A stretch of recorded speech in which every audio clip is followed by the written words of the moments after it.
Alright, we should be live. What's up, everybody? Happy Wednesday and Happy New Year. Let's see. Let me know how the audio is. We are on a new mic today. Melissa got me a new mic for Christmas, so I am testing it out now. But how's everybody doing? Let's see. Yeah, looks like we are live. We are good. So let's see who's in the house first today. Assuming audio is good. Nobody's complaining about audio being too low or anything. So seems like we're okay. It might be a little bit lower than previous weeks just because for some reason this mic doesn't want to go any higher. It's too loud. Audio is good. All right, more people are saying it's good than not. Hey, yo, what up? Your personal geek, how's it going? Nice to catch you in the stream. But all right, let me start from the top of the list. We got Staying 2007 in the house. As always, what's up? We got KL130. We got Craig Lilly, of course, as always. We got Extreme Zone 987. Cammy Hudson, very much enjoying the B580. Surprising them very much. Nice.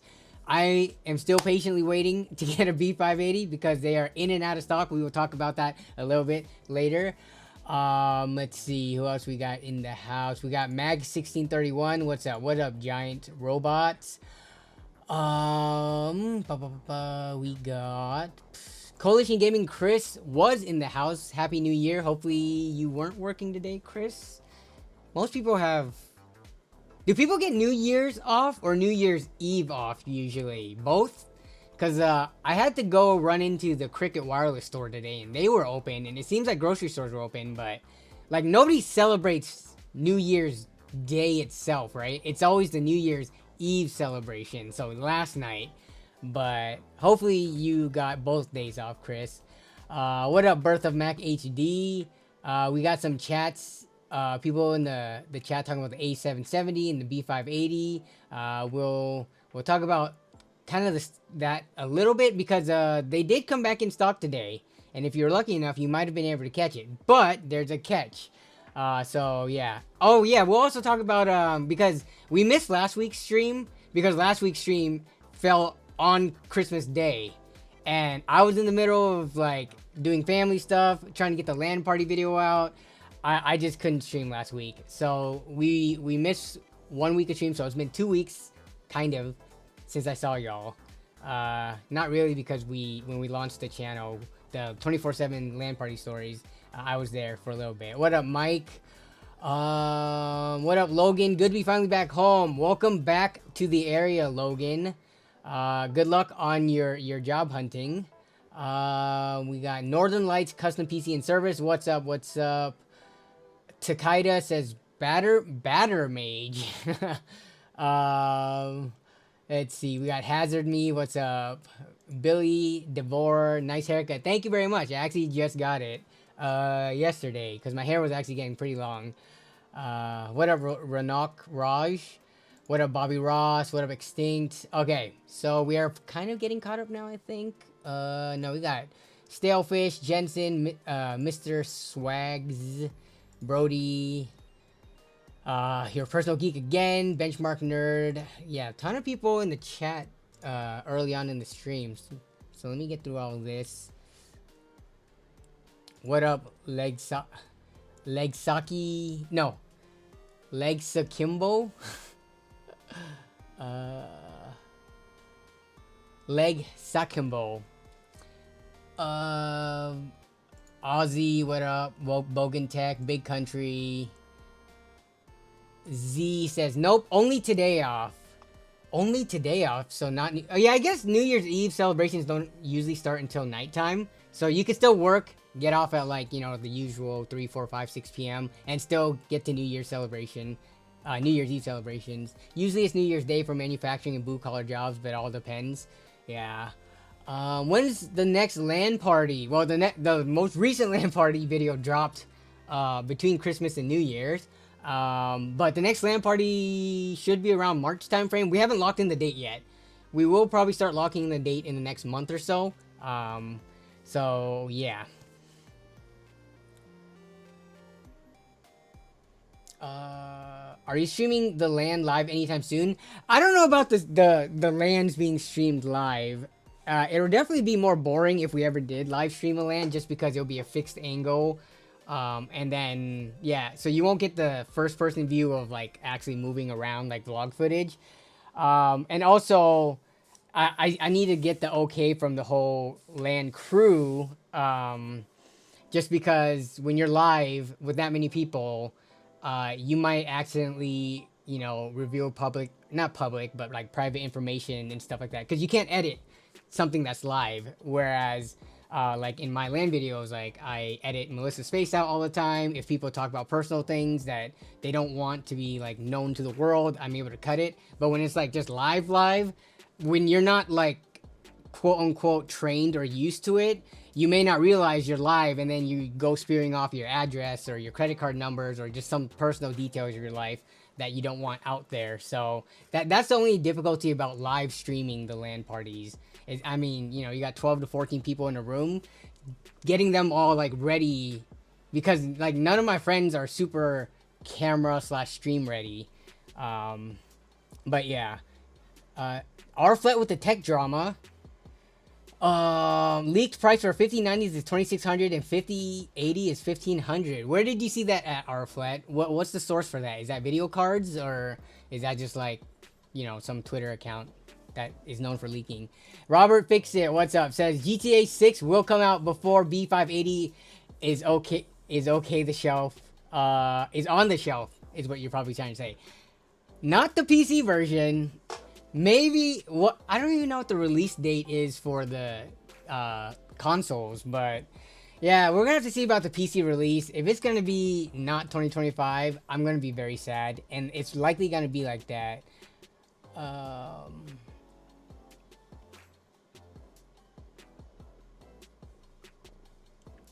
We got Mike Brazzone in the house. I can confirm that because I estimated that in cost. Price margin models more than 6 weeks. Okay, what are we talking about now? Blah, blah, blah, blah.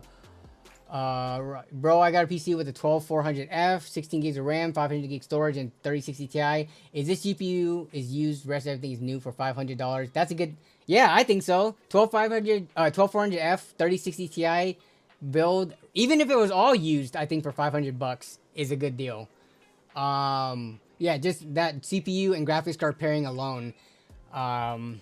Yeah, just knowing what the used market looks like and knowing what what's it called, system integrators sell their, you know, builds of that specs for, 500 is a good deal. It can game, it can play modern games, and I wouldn't say it really has an upgrade path, but it is on somewhat pretty modern hardware. So I would say for $500, good deal.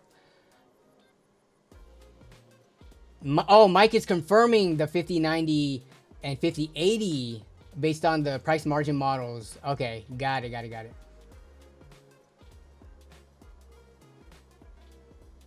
Is the 750 Ti a good GPU in 2024? I would say no. Just for a bare minimum of 40 to 50 bucks, you can get much better graphics cards like the RX 580 than using the 750 Ti. You would just use that if like you had no money and that's just the card you have. But I would not seek out a 750 Ti in this day and age. Just given, you know, it's not a powerful card. You're gonna be limited to pretty much esports titles on it. So.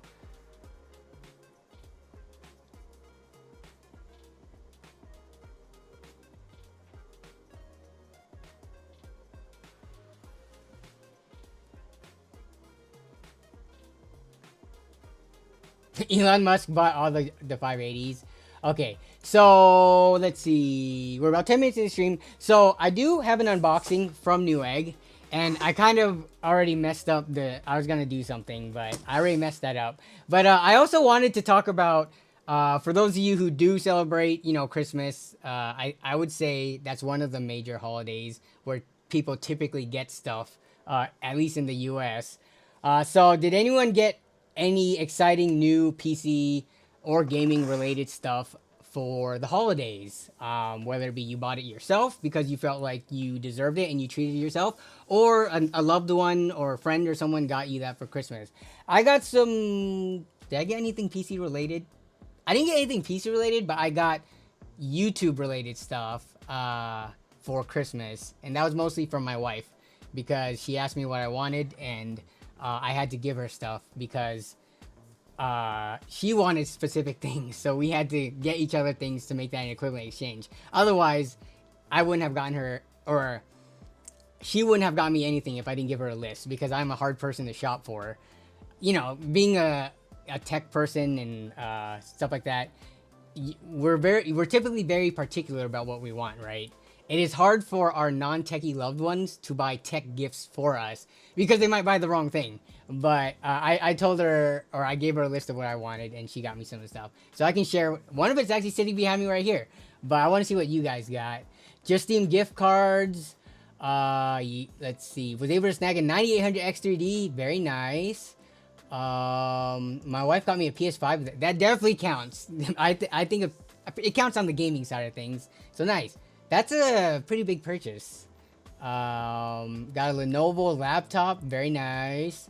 Personal gift, GTX Titan Maxwell for 120 Canadian. Nice. New motherboard. Just a motherboard? Not like anything else for that? I feel like that's an interesting choice. If you already have unless you don't have a system and someone gave you a motherboard, it's part of your new upcoming build. But if you already have a working build and just replacing the motherboard, that makes me have questions. 5800 X3D got from a friend since he's upgraded. That is a good friend because the 5800 X3D is a very good card. Extreme Zone did not get anything for himself, but sold a gaming PC. Nice. Well, you got some money for that, for your hard work. So, got a controller that supposedly fixes stick drift. Oh, what brand and what's the name of the controller? I'm curious. I usually stick to the basic, like, here's mine. Like, I'm very much a stock Xbox controller kind of person. I think this is like the basic controller from the most recent line of whatever. I'm not a console guy, remember? From the most recent Xboxes. Can anyone tell? But yeah, I'm not a fan of the PlayStation shape. I'm very much a fan of the, this is based on the original Xbox controller S from the original Xbox, and they've kind of over the years made slight modifications to it. But yeah, I'm very much a OG kind of Xbox controller type of person. But I don't know how good or bad these are with like stick drift. I usually find these on sale or at deep discounts. I think this one was like 30 bucks or something, because I think normally they go for like 50 or 60. But yeah, just the stock controllers what I go for. Let's see. Parents paid for your PC. Grats. That's huge. Got a new laptop. But what is a good mouse to use for gaming? Don't ask me. So many other people watch Rocket Jump. Or not. Is it Rocket Jump? Mouse reviews. Yeah, if you want to know Rocket Jump Ninja, rather. So if you want to know mouse reviews, Mark 7. I know there's lots of channels that review mice and stuff, but I'm pretty sure Rocket Jump Ninja is like one of the top cream of the crop in-depth reviewers of that's all they do. Just mice. Like, there's not many channels that just only review mice, So, yeah, don't ask me, because I use busted Corsair Harpoon, $30 mouse myself. I tried to buy RAM for my son, but the timings were wrong, so I returned it. Oh, so did you try to upgrade an existing kit that was in the system? Happy New Year, bro. Happy New Year, Amin. Built your nephew first ever gaming PC setup. Man, that is a lucky nephew. Trying to think back when I was younger. I don't think I've ever gotten a PC or like laptop or anything as a Christmas or birthday gift. So getting that would be huge though. Like huge. R-Flat wrote a letter to Santa saying that they were good and ate all the vegetables and wanted a Legion 9i, but all you got were socks and underwear. So talking about Christmas gifts, this was a gift from one of my in-laws, one of my wife's sister bought me this. It's just a neon hoodie, but I like bright, vibrant colors. And then Melissa bought me these like neon colored socks. They're wool. They're like for skiing for the most part, like wool ski socks. But I just love wearing very long, like knee-high socks for comfort around the house. But that's some of the gifts I got. So I did get the typical, you know, clothes and socks, which I guess as you become an adult, you get more excited about. Whereas when you were a kid, you wanted like games and toys and stuff. Let's see. Bobby Ross says, I like Logitech and Pulsar. Justin Alexander was gifted an RG406V, a retro gaming handheld. Nice. Got a motorcycle, says Beater Beamer Vlogs. Oh man, when you're talking about motor vehicles, me and Melissa actually are seriously starting to consider looking to our next brand new car. Which I'll probably save that for a different, there's so much to talk about today with the holidays and stuff, but I'll put that as another stream topic. EVs for Nerd on a Budget. We're actually gonna start test driving them in the coming weeks. So let's see. Jack Pepper got a Dell Optiplex for my first PC. Nice. Mom got me the new NZXT Ace 9 Flow for my streaming PC. Nice. Stang2007, wife got me a stand-up desk. That's very nice. Mike Brazone said, here's the basic way to estimate the MSRP of NVIDIA cards. I can do them more precisely, but the idea is to give away the basic framework so anyone can figure this out to foster awareness. All right, we will pull that up. I guess you had to wait for it. The simple model I like to figure out is AMD CPU or Intel and AMD CPU cost to volume. Intel equals 1K price divided by 2, and AMD equals MSRP divided by 3 times 1.5 cost to volume retail. I'm gonna actually copy and paste this onto my notes and try to make use of it. Thanks for posting that. Dan H says, my wife's boyfriend got me a MetaQuest. Nice. I'm guessing, what's the newest one? 3S? One of those. Got my buddy an RX 570 FX. Oh, okay, a build with the 570 FX 8350, 16 gigs of RAM, 128 gig SSD. Completely upgraded his system for. That's always awesome to see that older hardware like this is still an upgrade to, which means whatever they were using before was even worse, right? Logan did not get any components, but did get a new mic stand. Nice. Like, I'm guessing like one of these Boom Army mic stands, and maybe with a pop filter or something like that. Bought myself PC parts a bit before Christmas. Got the case yesterday. Gonna paint it white. So you're gonna paint a whole case white? That's a lot of painting, unless you're only painting some of the panels. Okay, I just lost the chat. Your personal geek got myself a Cinch custom PS5 controller. Never used PlayStation, always use Xbox, but we'll see. You're excited about it. I mean, yeah, the last time I realistically used, because I guess the PS3 would be the last PlayStation controller, or it was the last console I owned. And then after that, I never owned a PS4 or beyond. So then I never really had a reason to have one of those controllers. But it's not that the to me, it's not like the PlayStation controller is bad. It's just, I like the Xbox one more. If I had to use a PS5 controller, like, I'll use it. I'm familiar with it enough, because I played PlayStation growing up, but it's not bad. But having both would be pretty awesome too. I'm just too cheap to own both.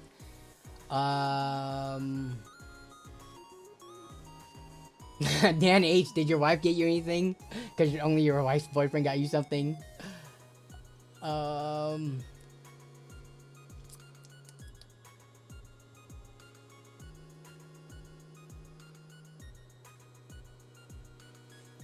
Is a 2600 and a 2060 good in 2025? It'll get you gaming, but it's probably not. Yeah, I wouldn't recommend buying those parts, just because for the prices of those, you can spend a little bit more and get like, well, what are 2600s going for? You could probably spend like another $40 and get like a 5600, and then for a 2060, you can just Those are like 100 something still, right? You can get for under 200 a like 1 or 2 gen old card, because that one's considered 3 gen old. First time seeing me in socks. Have I never worn? I'm pretty sure I've worn socks on the stream before, but it's not often. I usually go bare feet, but right now it's the winter time, so you got an LTT retro screwdriver for that's. I just used it to build a system yesterday. I'm just realizing now like how much I love the LTT screwdriver. It just makes, I use it around the house, not just for building. So yeah, I think I have bought one too. I got one while I was at LTX, and then I bought one too, and I think it's well worth the money.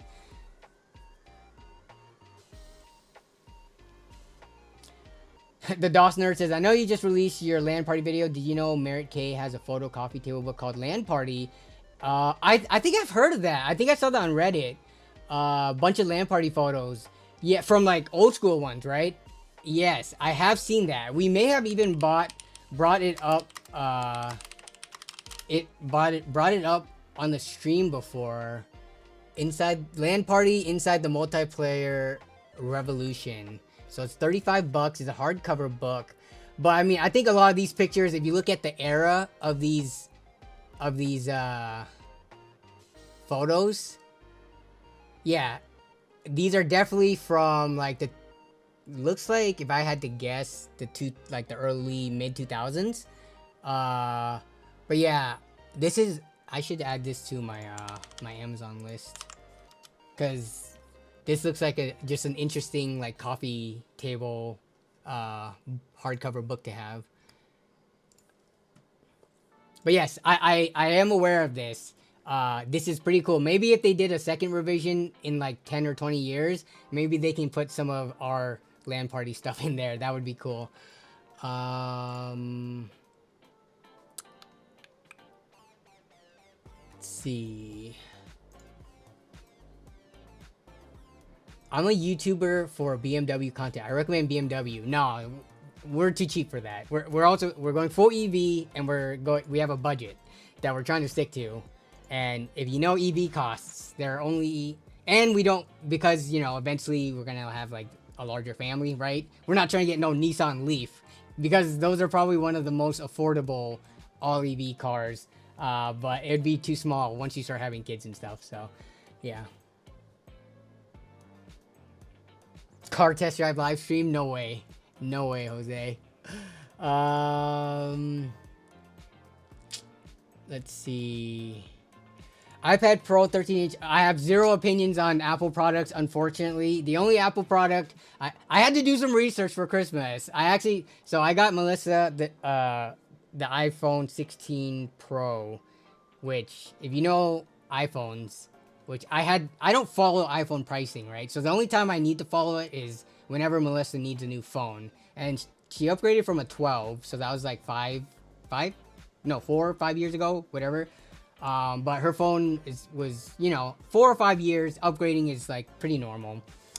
So she asked for a 16 Pro, and I was not aware of how expensive the top of the line iPhone models is. And the Pro's not even the top of the line, because there's like the Pro Plus, which is like the bigger screen, but this is the Pro, which is like normal-ish size screen, but it's still a Pro model. And I was paying for that thing plus tax. That was her only she got one Christmas present, and it was that thing, because that costs more than my PC in a cell phone. But the good thing is that it's gonna last us the next 4 or 5 years. So yeah. Okay, I'm getting caught up to chat right now. Yes, I cannot be a nerd on a budget and drive a Beamer. No way. But Mustang Mach-E, maybe, alongside some other EVs. Even when we get the new EV, I'm curious if I would drive that to LANs, or if that will become primarily Melissa's car and I still drive the Yaris. We'll see. But yeah. We did not say how big the budget was. I'll reveal that the next stream that we talk about it more. But I mean, think about me, right? Like, what would a reasonable budget for a cheap guy be for an all-electric vehicle brand new? And try to guess what that is.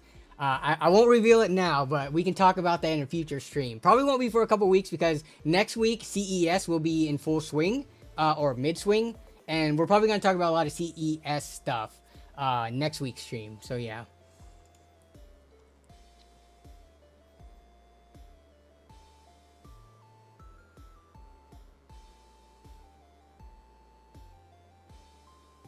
My friend has a Mustang Mach-E. He said 300 plus miles on a charge costs about $10. You mean like in-home charging, or are you talking about like at a station charging? But even then, that's a lot cheaper than gas, which is like for 300 plus miles for basic unleaded.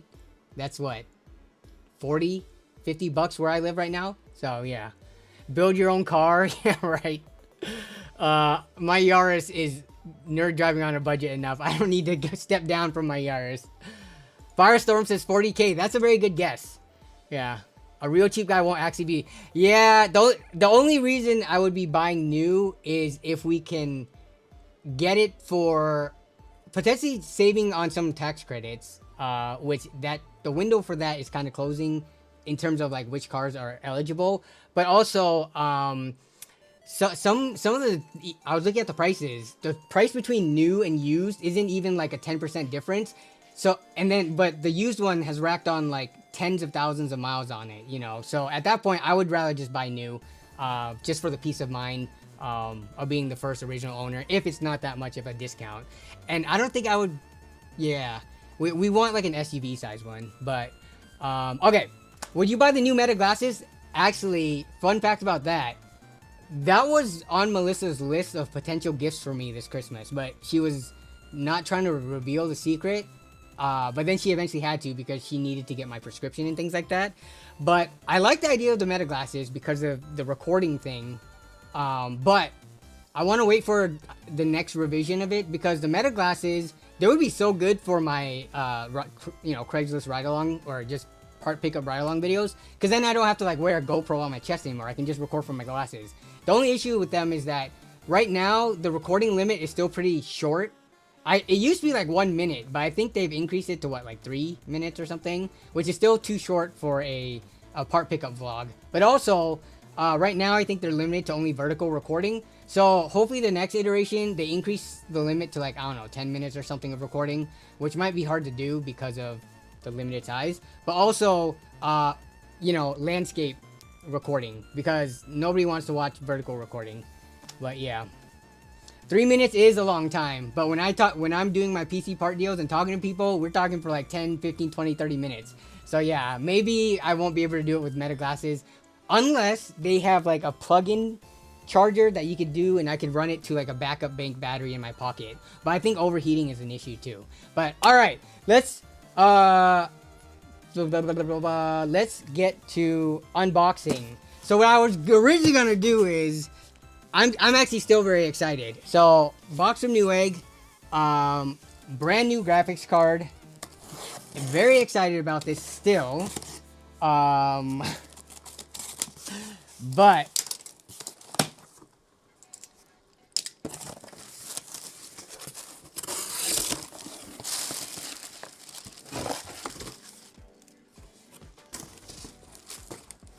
there you have it.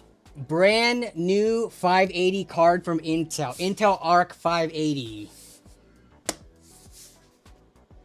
You know these are out of stock? Closes that fake product, closes box. Yeah, so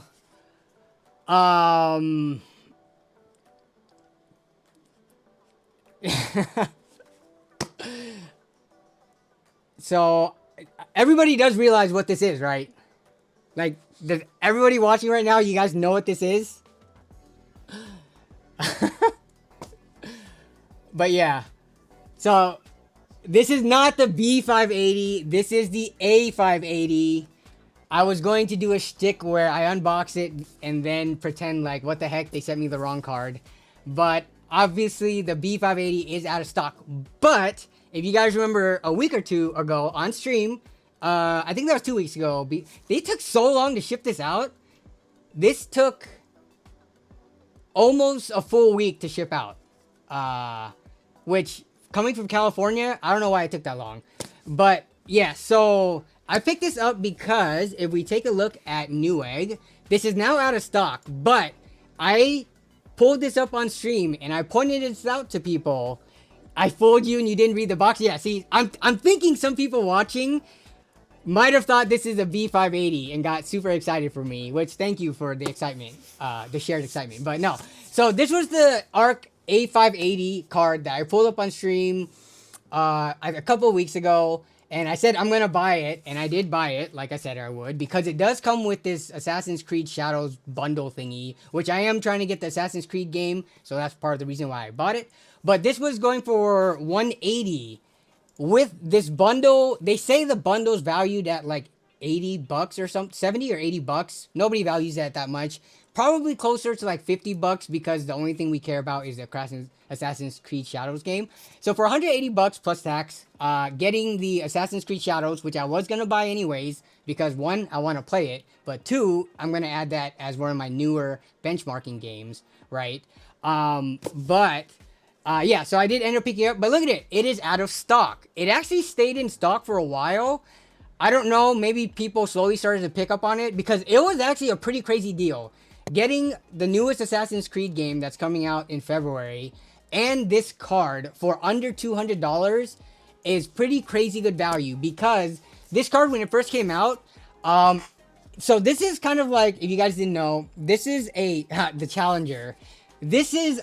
This card challenges AMD's RX 6600, which, if you guys know, has been a pretty well-received card, pretty popular card. Even to this day, I still would recommend, I don't know about new prices, but in the used market for sure, RX 6600s are usually pretty good value. Let me take a look at what the RX 6600 is. The prices for those, because it is getting to be 2-gen old now, they've been kind of wishy-washy. Justin Alexander just became a member of the channel. Thank you. I appreciate your support.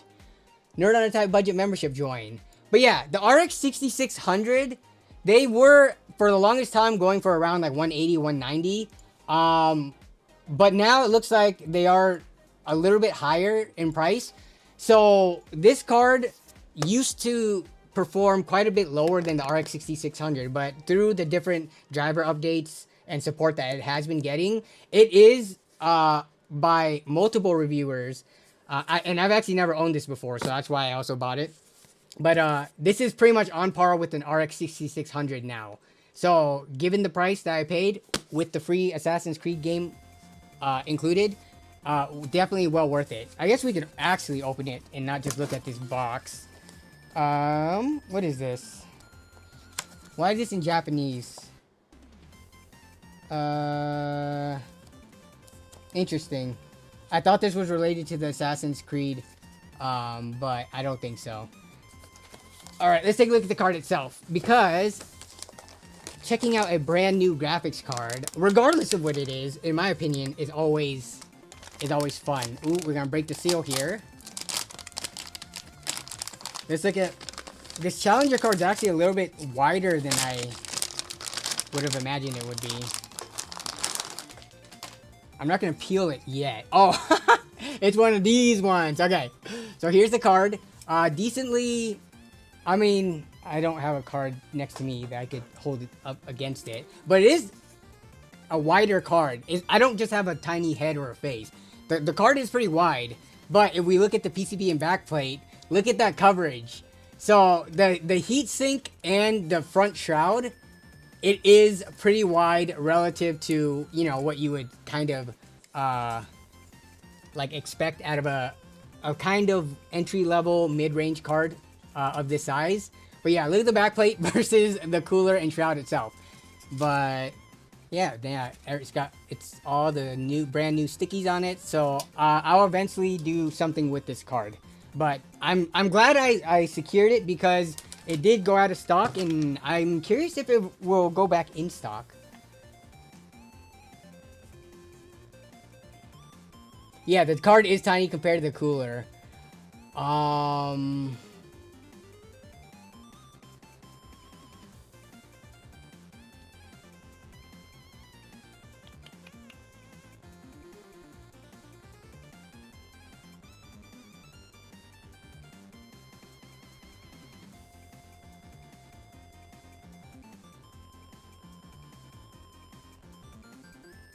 Let's see. So, I think that's all. I was gonna unbox this, so I also bought this, and it came in at some point during the break. Oh, is it not liking my zoom? Come on. If I got out of it, is it struggling because of the reflection? You guys can't see that. Let me see if I can pull this up and show the CPU without dropping it, and potentially what happened to the autofocus? How did the autofocus of this just go to crap? No. Yeah, it autofocuses on my hand. Yeah, what is wrong with the autofocus? Is it because it's too bright? Let me turn down the dimness. The focus is broken. I don't know what I just did to it. But this is a 5700X3D. If you ever buy these on AliExpress, any of the processors, their shipping times is a little bit longer. I don't know why. Maybe it's because these sellers are actually shipping it directly from, you know, China or wherever they're coming from, and not from a closer by warehouse. But yeah, I got a 5700X3D, also a good chip to have on hand. That's I feel like it's slowly been going up in price. But yeah. Yeah, or the orange sweater might be it. I remember it was having issues with the bright lights in the background before in the past. So, what camera do you use? Always curious to know what people are using. So for I can show you my main camera because it's actually on the thing. So for my YouTubing, I use this, which is a Canon EOS R7, and this is my daily drive lens. Like, I use this lens for almost everything, like my talking head, B-roll, my talking head stuff, B-roll, build montage, you know, top down builds stuff. So this is what is this? 10 to 22 3.5 aperture lens. It's not, I don't have any expensive lenses. My most expensive lens is like $300 or $400. This one I bought used, but yes, this is my, as it is right now with the cage and everything, this is how I mostly use my camera, and that's my lens. But oh yeah, I was gonna show you the rest of my Christmas gifts. So aside from the sweater and the socks, we are on a new mic today. It probably sounds the same, right? So this was also a part of my list for Melissa. She got me a wireless mic, very similar to my other one, but this is from DJI, which they actually have. This is probably the most common mic that I've seen on like higher production YouTube channels, and one of the reasons is because the range of this, line of sight wise, is really good. Is it like 800 yards, 800 feet, something like that? Way better than the mic that I had. We can actually test this right now, but I do have the other piece on my ear, and the mic receiver is plugged into the computer right now. And it does have like a level meter, and it has like a knob and stuff where you can change the gain. You can like go to the settings and stuff. So yeah, this is a little bit nicer than the other one I was using. But this is a very expensive mic, so I would have never bought this for myself. But since my wife needed some stuff to buy for Christmas for me, I put this on the list. I want to actually check the range now.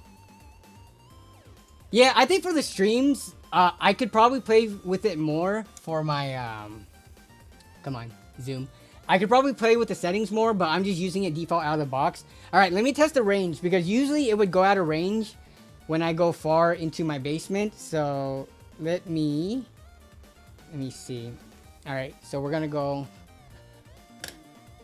back here, and so usually once we get to like the bathroom, it gets, I don't even know if the video is gonna keep the same quality, but like back here normally, oh, it cut out, but I'm in the way back of my basement now, and let me know if this portion right now, this portion is still clear or not.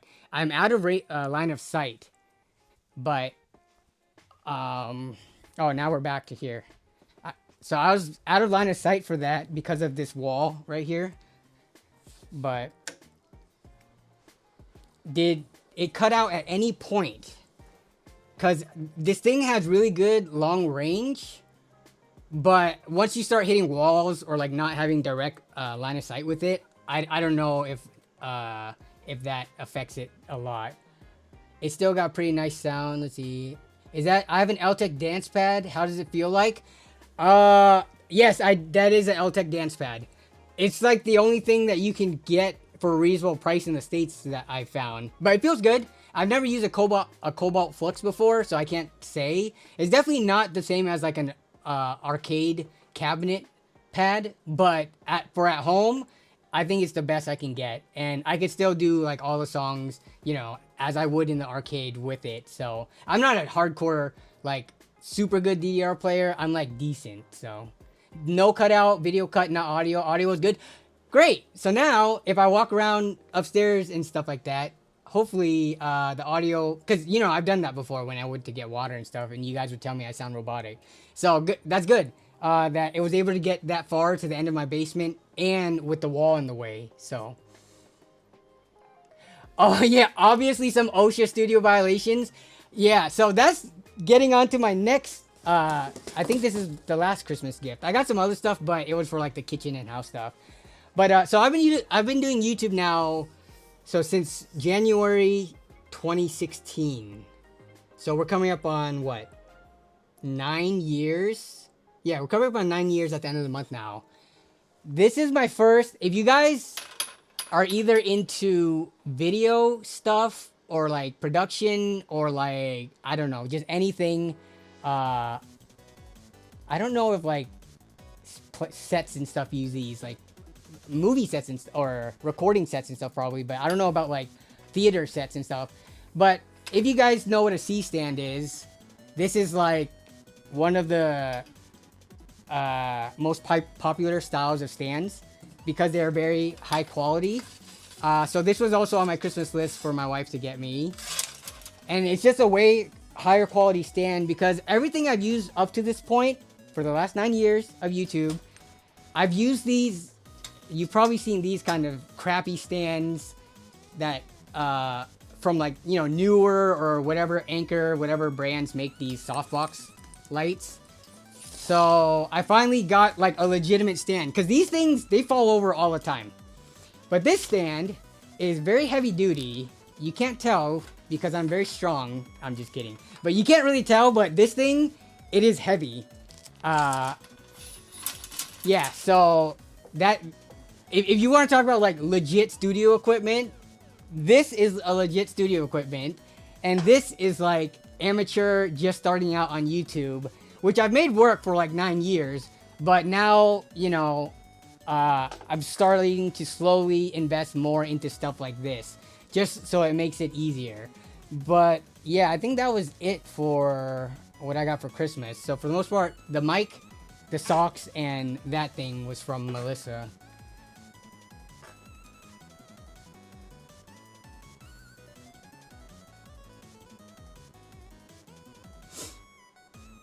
Nerd on the studio? Exactly. I don't... Let me see how... This thing should be pretty strong. Let me see. I'm not the heaviest person. Let me adjust this real quick. Because someone had to say it. Now I gotta test it. Let me see if I can stand on this thing. Or if this thing can support my weight. Because you said pole dancing. Don't break. Please don't break. Because if you break and this thing swings out, it's gonna... Alright, it can support my weight. It can support my weight. It support my full weight. It works. Yeah, that would be bad if this thing fell over while I was doing that, and this arm right here just smashed into my monitor. That would not have been good. But I'm never gonna put something that heavy on here. It's just mostly lights and cameras going on. Danny pole dancing, AO. Yes. Just because someone mentioned it. And I had to test it out, right? That was hot. That is a witty comment, pole dancing. I do have a side hustle. Maybe it's time to open up that OnlyFans finally. Do I have to tip for this? No, that was free. For the rest of the show, you gotta tip.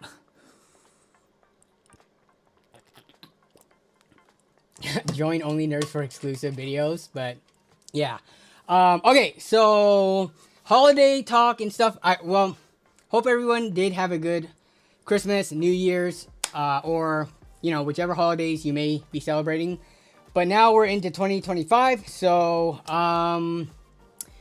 the first big event is going to be CES, which I mentioned is going to be next week. I'm unfortunately not going, but I know a lot of my friends are going, so maybe we could watch some of their stuff as they upload it. Give them a shout out, give them some coverage, and then just find out what's going on in the upcoming year for tech. We are expected to get an announcement from NVIDIA for the new cards. There are leaks that they are going to be releasing. I think I saw, where's that? Let's see, news, let me bring it up. So here's one article. Video cards probably has something on it too. This was just published not even a day ago. So RTX 5080 is rumored to hit shelves January 21st, which is 3-ish weeks from now, but it's expected to debut at CES with sales embargo reported lifting 2 weeks later.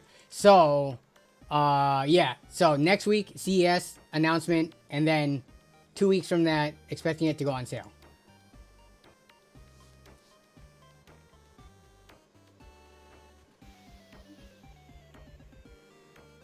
Now you have evidence that I was recording. Yeah. What's up, Big Tone? Happy New Year to you as well. Yeah, so let's see if there's any pricing information on this one itself. We can pull up the video cards article. Nope, I don't see any pricing. So that's...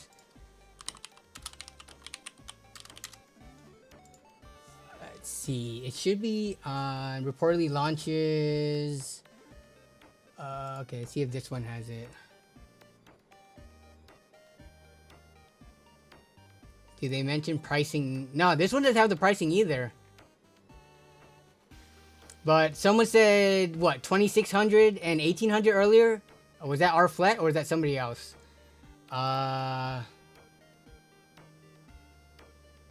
See,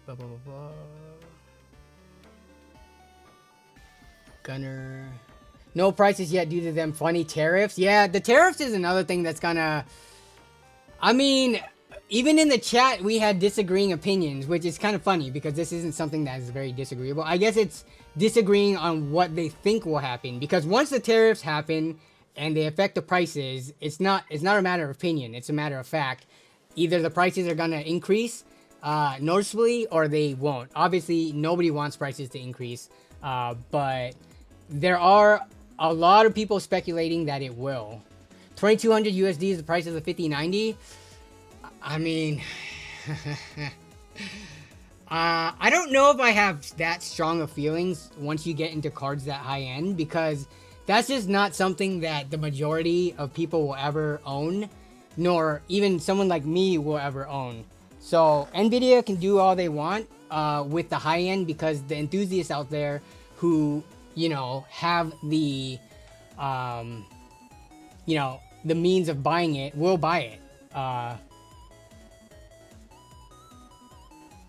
There's no way in hell they're that expensive unless NVIDIA wants to scam corporations first. Americans love to argue facts.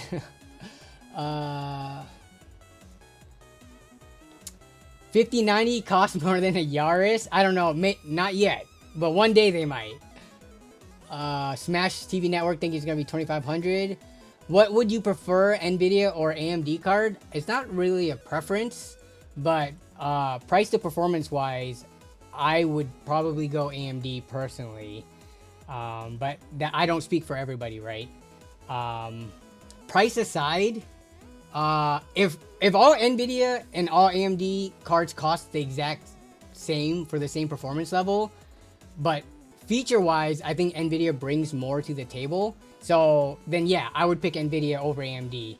But that's with like price being completely ignored, because not only do you still get all the benefits that AMD cards get, because you do get access to their open source like FSR, frame gens, their versions of it, but you also get the exclusive NVIDIA Clubs version of it, as well as the stuff that they have for streaming, like the AI noise cancellation, AI background removal and blur and stuff, and the better RTX performance, all of that. Yeah, if they were the exact same price at the exact same raster performance, but you had to choose between the two, anyone who doesn't say NVIDIA, I think they're fooling themselves, because there would be no reason. I don't think AMD excels in any category over NVIDIA, except for VRAM.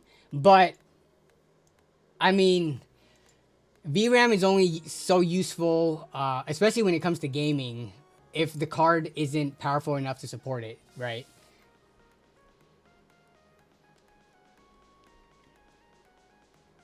They have 90% of the market rate for a reason, says Jason, which is true. Which is true.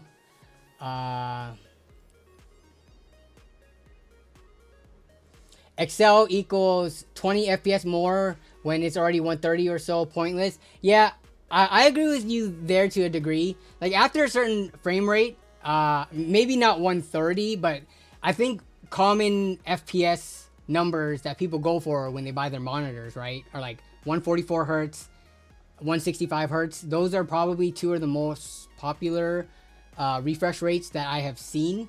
I remember there was a time when people were going for 90 hertz monitors, and 100 hertz and 120 hertz. But I think nowadays, like 144, 165 are the common numbers that I see.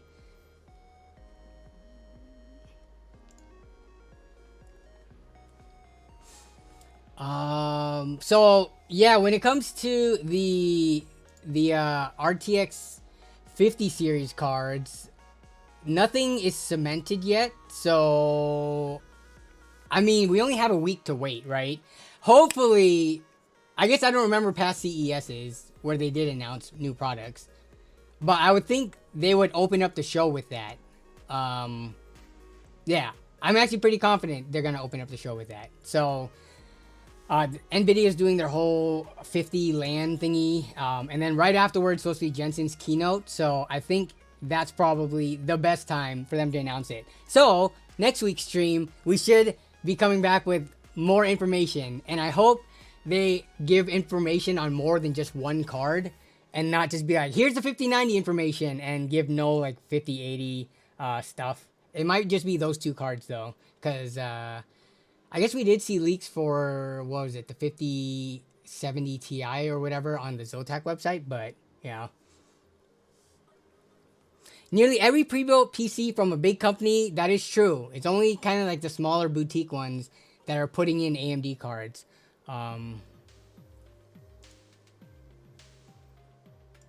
Jake Dog is thinking it's going to be $2,200. Yeah, we'll see. Make a mental note, and we'll revisit it next week.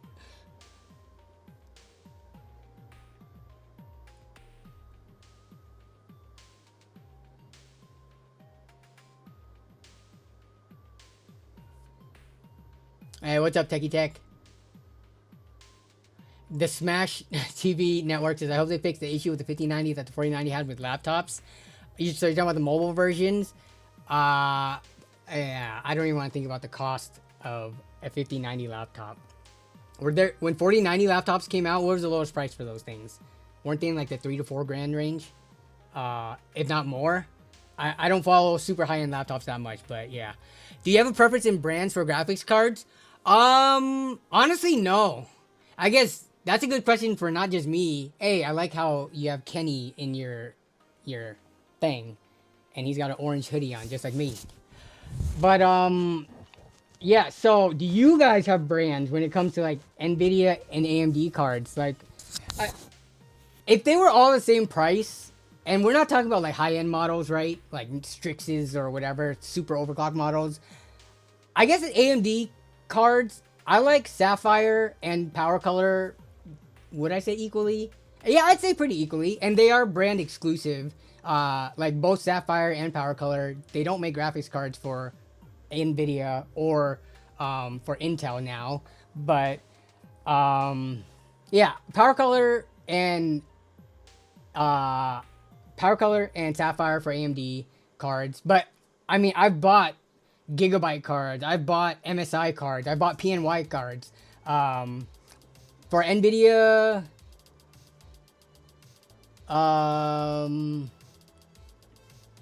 when I said the PNY thing, that's just for NVIDIA. But I'm trying to think of NVIDIA side of things. Now with EVGA gone, is there any specific brand I would lean to? I would say I would either. Yeah.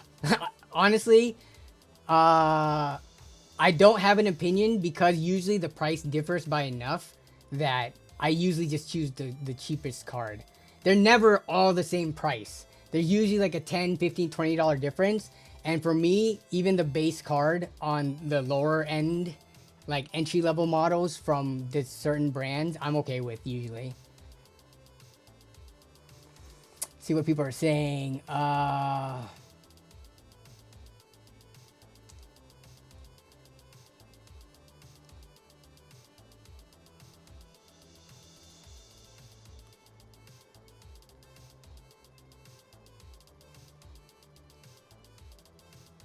NVIDIA equals MSI and Gigabyte. AMD is Power Color and Sapphire. Okay. MSI Gigabyte. I guess I would say I'm not a fan of Zotac, but that might be the only brand that I kind of like stands out in my mind. Not in a good way, but instead in a bad way. But in a good way, yeah, anything that's not Zotac. And it's not like I won't use Zotac cards. If they're the card that just comes in at the best price and is what is available, I'll use it. But for the yeah, it's just I'm not a fan of Zotac's aesthetics, even though that always matters to some degree, a little bit. And Zotac cards are never the cheapest one either. There's always another like PNY card or like the budget MSI card that's like the same price as the Zotac. So I will rarely choose a Zotac card. And even now, they're making more models of white cards. Zotac used to be like, okay, they have like, you know, the more entry-level white cards. So that would be a reason to choose them if you're going for the white aesthetic. But now, more companies are releasing white versions of cards that aren't rare enough, what's it called, out of, you know, the normal price range, that Zotac doesn't have that advantage anymore. So yeah. Asus, I'm cool with Asus cards. I'm trying to think if I've ever bought a Strix card that wasn't used. I have bought Strix cards, but I don't know if I've ever bought an Asus Strix brand new, just because they're so expensive. But the lower model Asus cards, I'm cool with.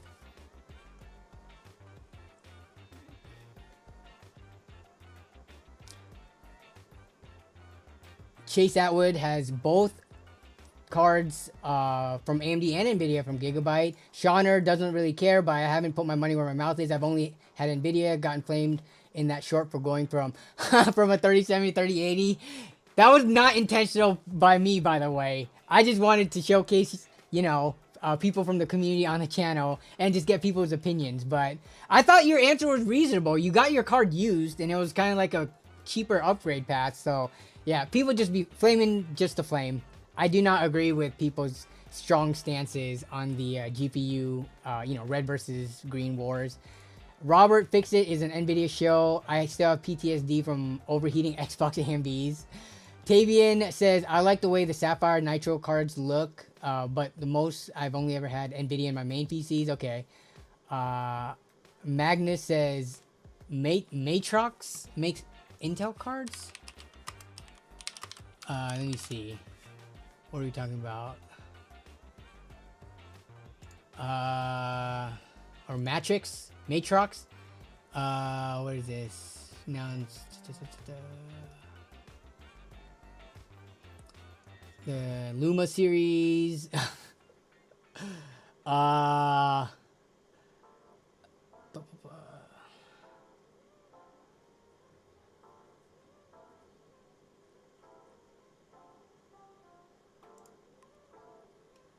So these are more like workstation and fanless cards, huh? Interesting. I mean, if you want to say you prefer that, feel free. Oh crap. Why is chat's going way too fast? Where was I? PNY Accelerate. The Vex video where he had the guy that worked in the retail store in Australia with the prices, I did not see that one. So what would the conversion be to USD from the Aussie D based on that? I did not see that.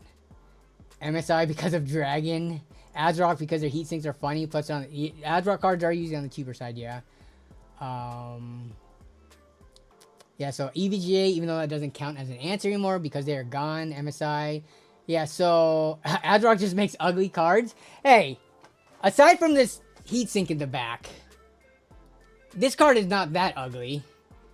This ASRock Challenger card. I don't think it's that bad. Extreme Zones have 3 GPUs so far. MSI, Asus, Gigabyte, all about the same reliability. Yeah, for the most part, that's going to be the answer that most people have. Did PNY ever get better? I never liked them. I think PNY is fine. What's their base model called? But they have the Accelerate Epic X and stuff. Is it the Accelerate low-end model? Let me see. So let's see, like 4070, for example. Oh, it's the Verto. The Verto is the low-end cards, which I've used before.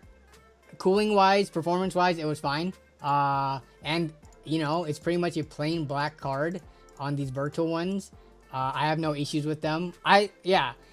And Kingpin is over at PNY now, right? So he is a pretty big name. I don't, you know, given his reputation with NVIDIA cards and EVGA, I don't think he would just willy-nilly hop over to whatever brand. So Kingpin being over there, I don't know if they have anything in the works now, but in the future potentially, I think that is a good sign, I guess.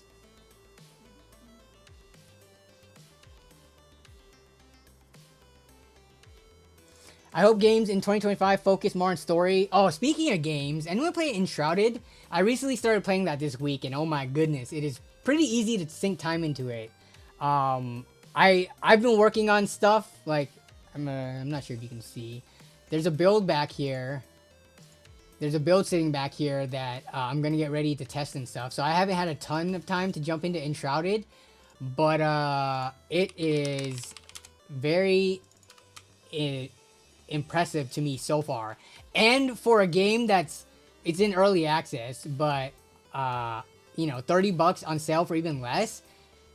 If you liked Valheim, which I loved, and you want a little bit more out of the what's it called? A little bit more out of the graphics as well as the skill tree, going to the different classes like Mage versus Ranger, Rogue, and stuff. This has a little bit more of it, and I'm excited to play a lot more of this. But this is probably the game I'm gonna play mainly for a while now. But yeah, let's see. Oh yeah, Asus Tough cards. I like the Asus Tough cards, and they're the more affordable ones.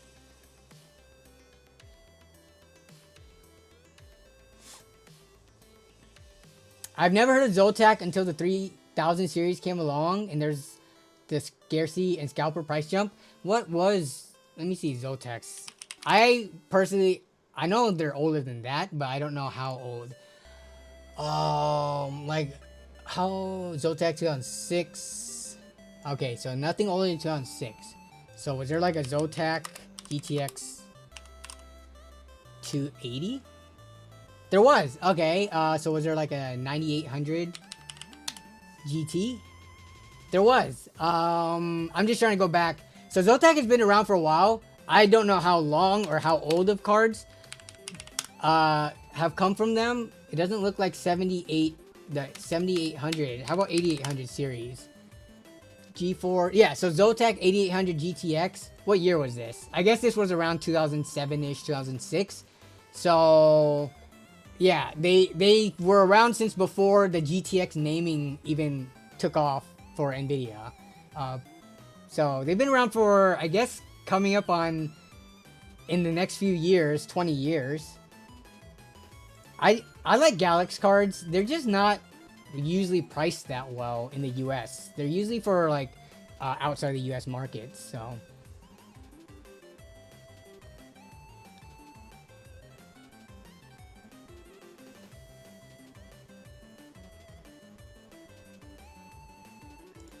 Nerd Rage Tech bought a 3070 and a 3080 for 600. Is that a good deal? That sounds about right. Assuming like 225 to 250 for the 3070, and then like 375 to 350 for a 3080 used, I'm assuming. That's about, I'd say probably closer to a good deal than median pricing. If we went on eBay right now, a 3070 and a 3080 would run above 600, a little bit over 600, I think. So yeah, it seems like you got a decent price for that.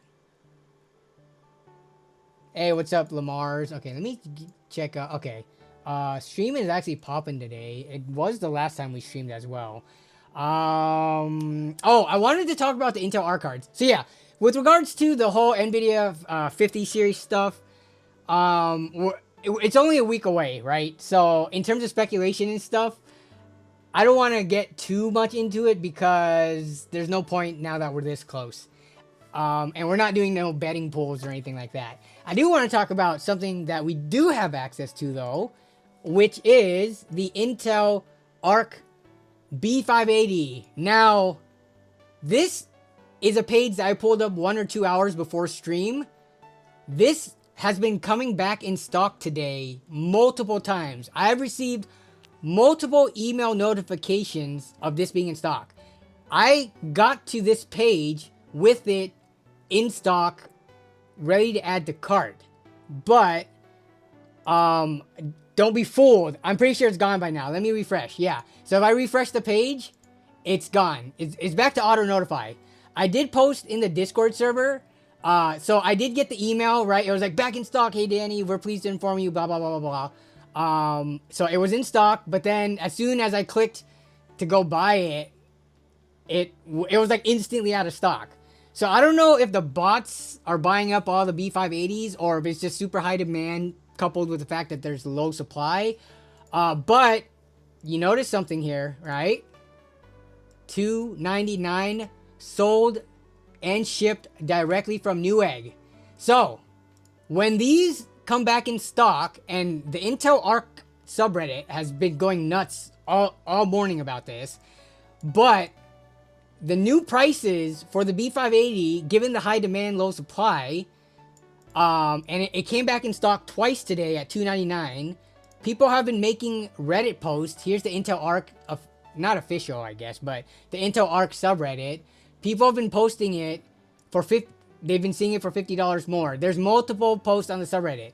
So at $300, I think, given that you still get the Assassin's Creed bundle with it, I think price to performance wise, it still is considered a pretty good deal. If the Assassin's Creed bundle was not there, then it would be just a flat $300 card, where the value proposition, because it is equivalent to a 6700 XT, right? Then you gotta ask, like, how cheap can you get a used 6700 XT for? In my area, they're going for like $225. So then it's kind of a harder conversation. But I think at $300, and this is not me shilling for Intel, I'm not convincing people that this is the new normal price that you should pay. But given the bundle included, it kind of makes sense that they increase the price just to try to balance out the supply and demand. But the people over on the subreddit, they're pretty furious about it. But what are your guys' thoughts? There should be a law to only sell anything at MSRP or less. I'm not sure how I feel about that. I mean, obviously, I wouldn't be against it, but for there to be an official law, as opposed to, you know, they say that you could always vote with your wallet, right? If a company is deciding to sell something at over MSRP, shouldn't people just not buy it? Isn't that the solution? Vote with your wallet. Don't buy it if they're overpricing it. But that's not the case. These cards, they were listed today at $300, 50 over MSRP, or 20% over MSRP, right? 50 out of 250 is 20%. And they still flew off the shelves. So what incentive does Intel have, aside from trying to save their reputation because people are getting pissed off? Do they have to sell it at the 250 MSRP? What's up, Demon Mitt? What up? MSRPs mean nothing. Yeah, we've seen that time and time again.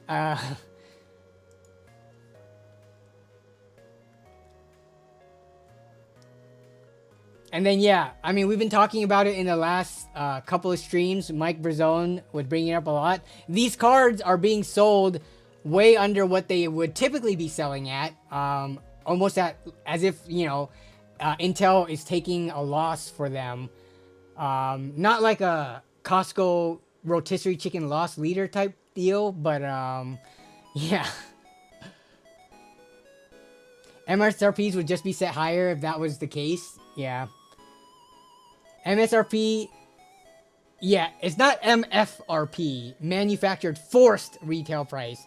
It's MSRP, manufactured suggested retail price. So yeah, and if the product doesn't sell, then they'll drop them. Yeah, so it really is just supply and demand right now. There's such high demand, and if people are buying it at $300, that means that enough people are valuing it at $300 to make the card quote unquote worth $300, right? It's so funny because when you go to this subreddit, I could have gotten one, didn't. The card is meant to be $249, not $299. It's ridiculous. So a lot of people are pretty mad at it. If it's $300, not worth it. How can you say it's not worth $300 when people bought it and made it go out of stock at $300? At that point, I'm saying it is worth $300 because people paid it, right? So yeah.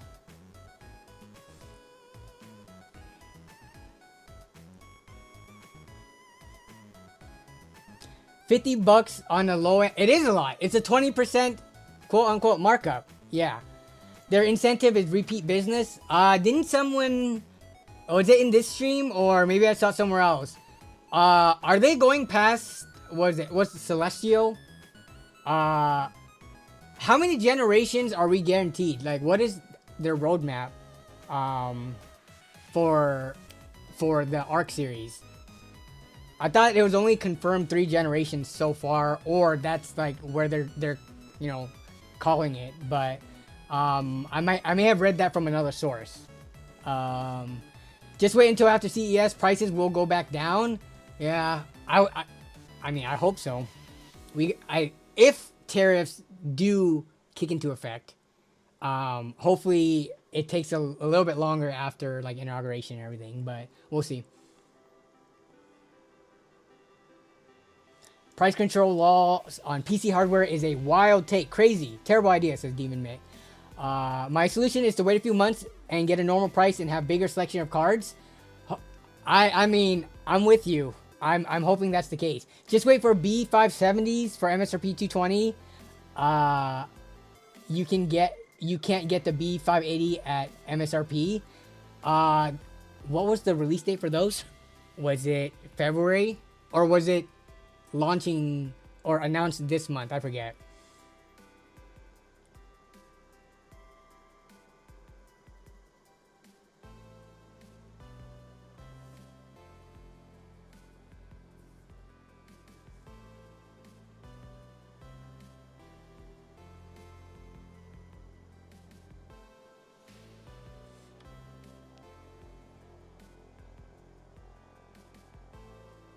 Do I think the Adrock Challenger model, it was already $259 out the gate. Do I think, I mean, based on this, I don't think the Adrock Challenger will come back in at $259, which it was when it came out 2 weeks ago. I'm thinking this might be, this price right here, this might be what they're all, the minimum price. But what do I know? Actually, anyone in the chat who is looking for a B580, would you pay $300 for it? Given the fact that it does come with this holiday bundle, which I'm pretty sure you could sell this for $40 on Reddit easily. So that would, you know, make this what, $260 effectively before tax. So nope, no. Review price versus reality. Yeah, that's true.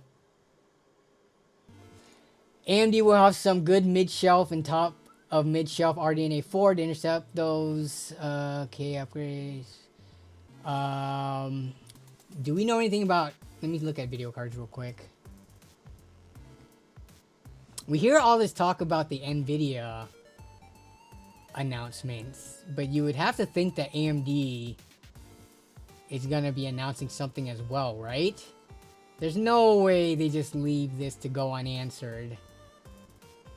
Though they have in the past, AMD have in the past have held keynotes or announcements a little bit after NVIDIA, because what they've done is kind of like adjusted the pricing, allegedly last minute, to come in more competitive. So if NVIDIA is announcing at CES, maybe AMD doesn't announce for like a couple weeks to a month. But yeah, there's like no leaks or rumors or anything so far on it. So DemonMate can't think of a personal use case where he'd want to buy a 580 right now. My A380 for my work PC works great. Yeah, I mean, definitely not for your use case, given the PCs that you have. But for a lot of people, you know, just looking for a sub $300 card to upgrade from something that's really old or to build a new system, it's a very strong use case.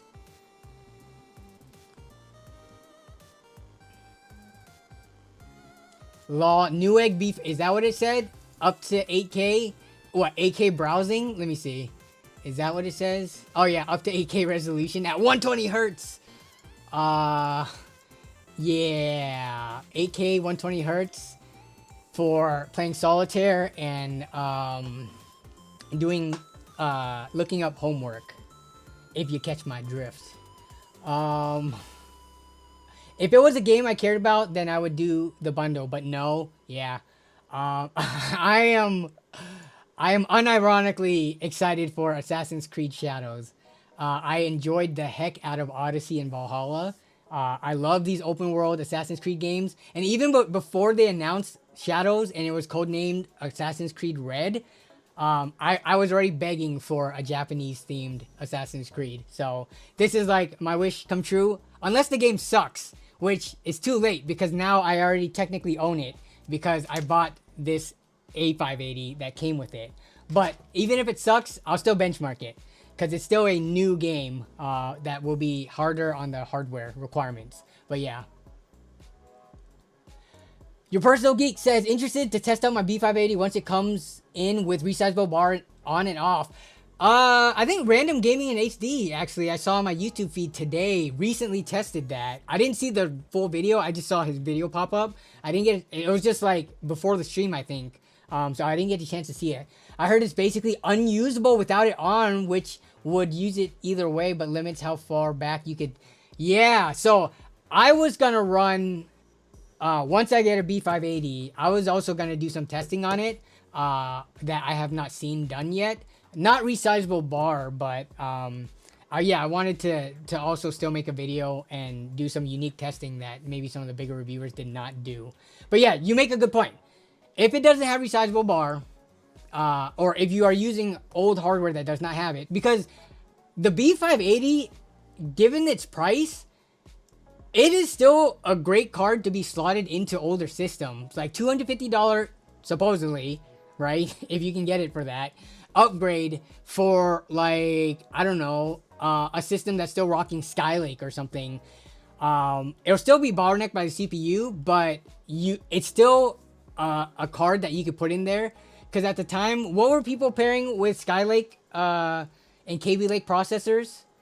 Was it like 1080 Ti's and things like that? Which I know are weaker than this card, but at the time, people were still pairing pretty powerful cards with it. So, yeah.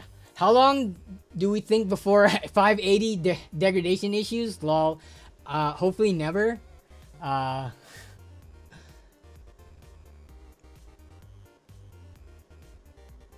8K homework? Yes. Doing homework in 8K so that you could see the full details of it. And so that you could...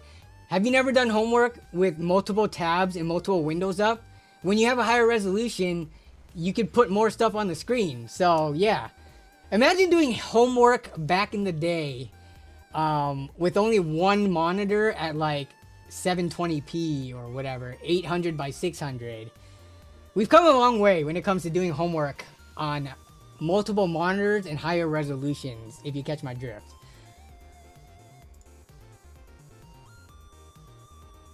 Are we gonna be talking about the LAN this live stream? Yeah, we can talk about it actually. Let's see, what time is it? So we're on an hour 20 to stream. Oh, I actually wanted to talk. Thank you for bringing that up. Okay.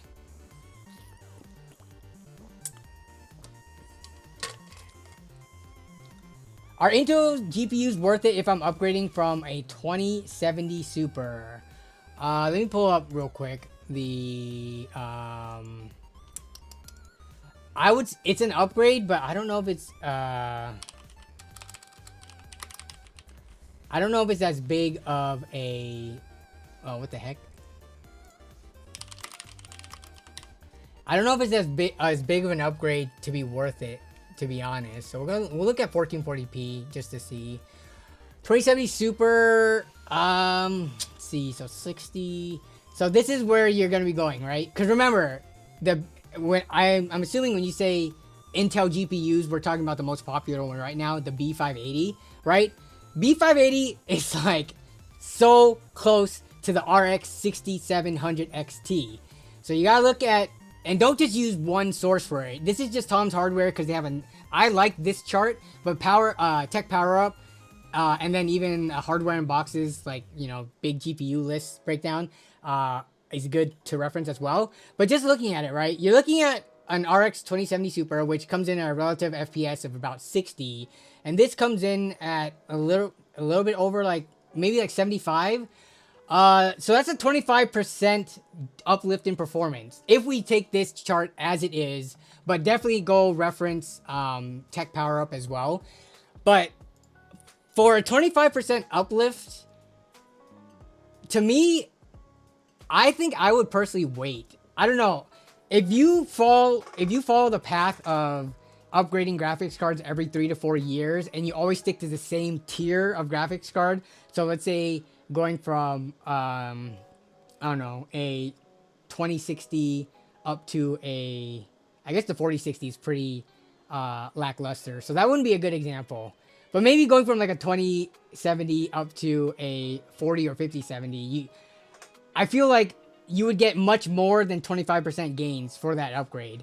So if I had to throw a random number when I upgrade my graphics cards, you know, if I'm waiting for the 3 to 4 year typical upgrade period, what percentage uplift would I be personally looking for?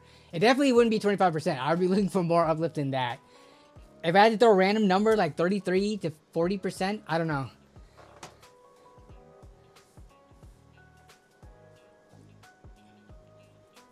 Yeah, I know. We understand that. We were just making jokes at the expense of Intel. We know they don't mean that you can game at 8K 120 Hz. That's why I was making the joke about streaming and doing homework on it. But yeah.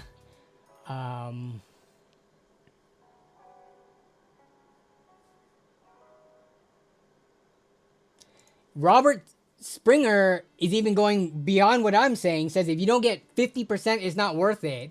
I mean, I said 33 to 40%, but I could totally see why people say like 50%, right? Yeah, when you're making a big of an investment in a graphics card, especially after you've waited like 4-ish years, and you're dropping multiple hundreds of dollars on it, and the prices over the years have been going up for the same, you know, level of card, right? Like let's just say 70 series, then expecting to get more out of it is not unreasonable. So yeah, 50%. I'm looking at 40% personally. Kenny D, okay.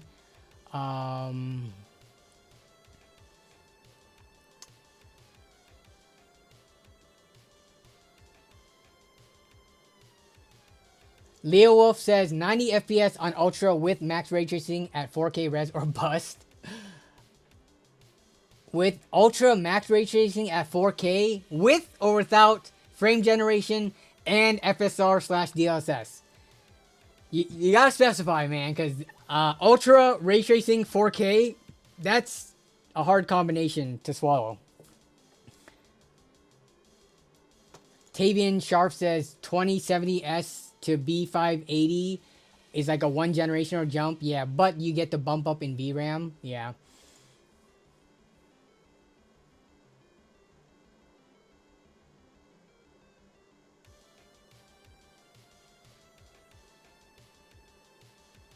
In Decline says, I just got an Ultra i9 and a 3080 Ti. Who else is going to play Path of Exile with me?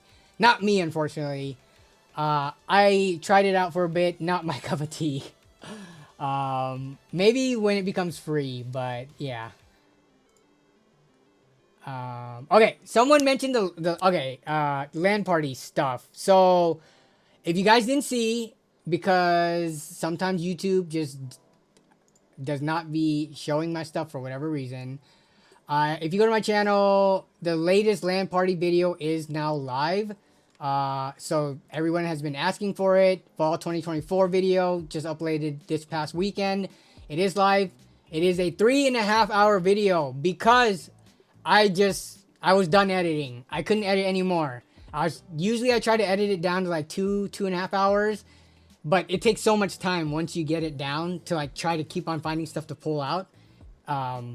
So it's 3.5 hours. Go enjoy. Also, if you guys missed the last stream, so as you can see right now, there's 2 streams going on. There's the weekly stream, which is Wednesday, but there's also the LAN Party Stories TV stream, which has a lot less people watching, which is, I totally expect that, because this stream is just, if you guys haven't seen it yet, is just meant to, this is just a running, all the LAN Party Stories videos running back to back to back, 24 hours. This stream has been running since December 20th.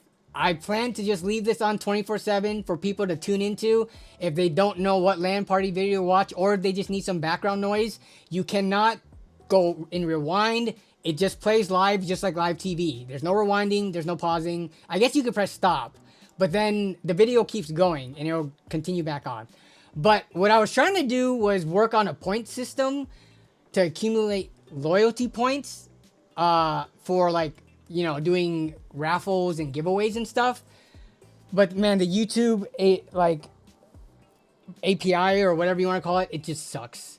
Like there should be a chat in the stream that we're in now, or a bot.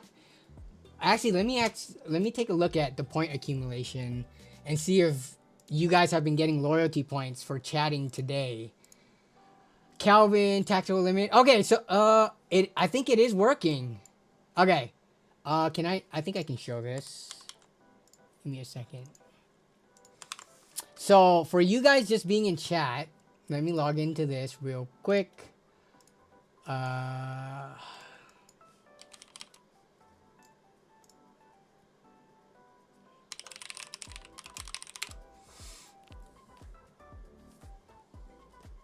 But kind of like the Twitch streams where when you watch you accumulate points, you can stop that.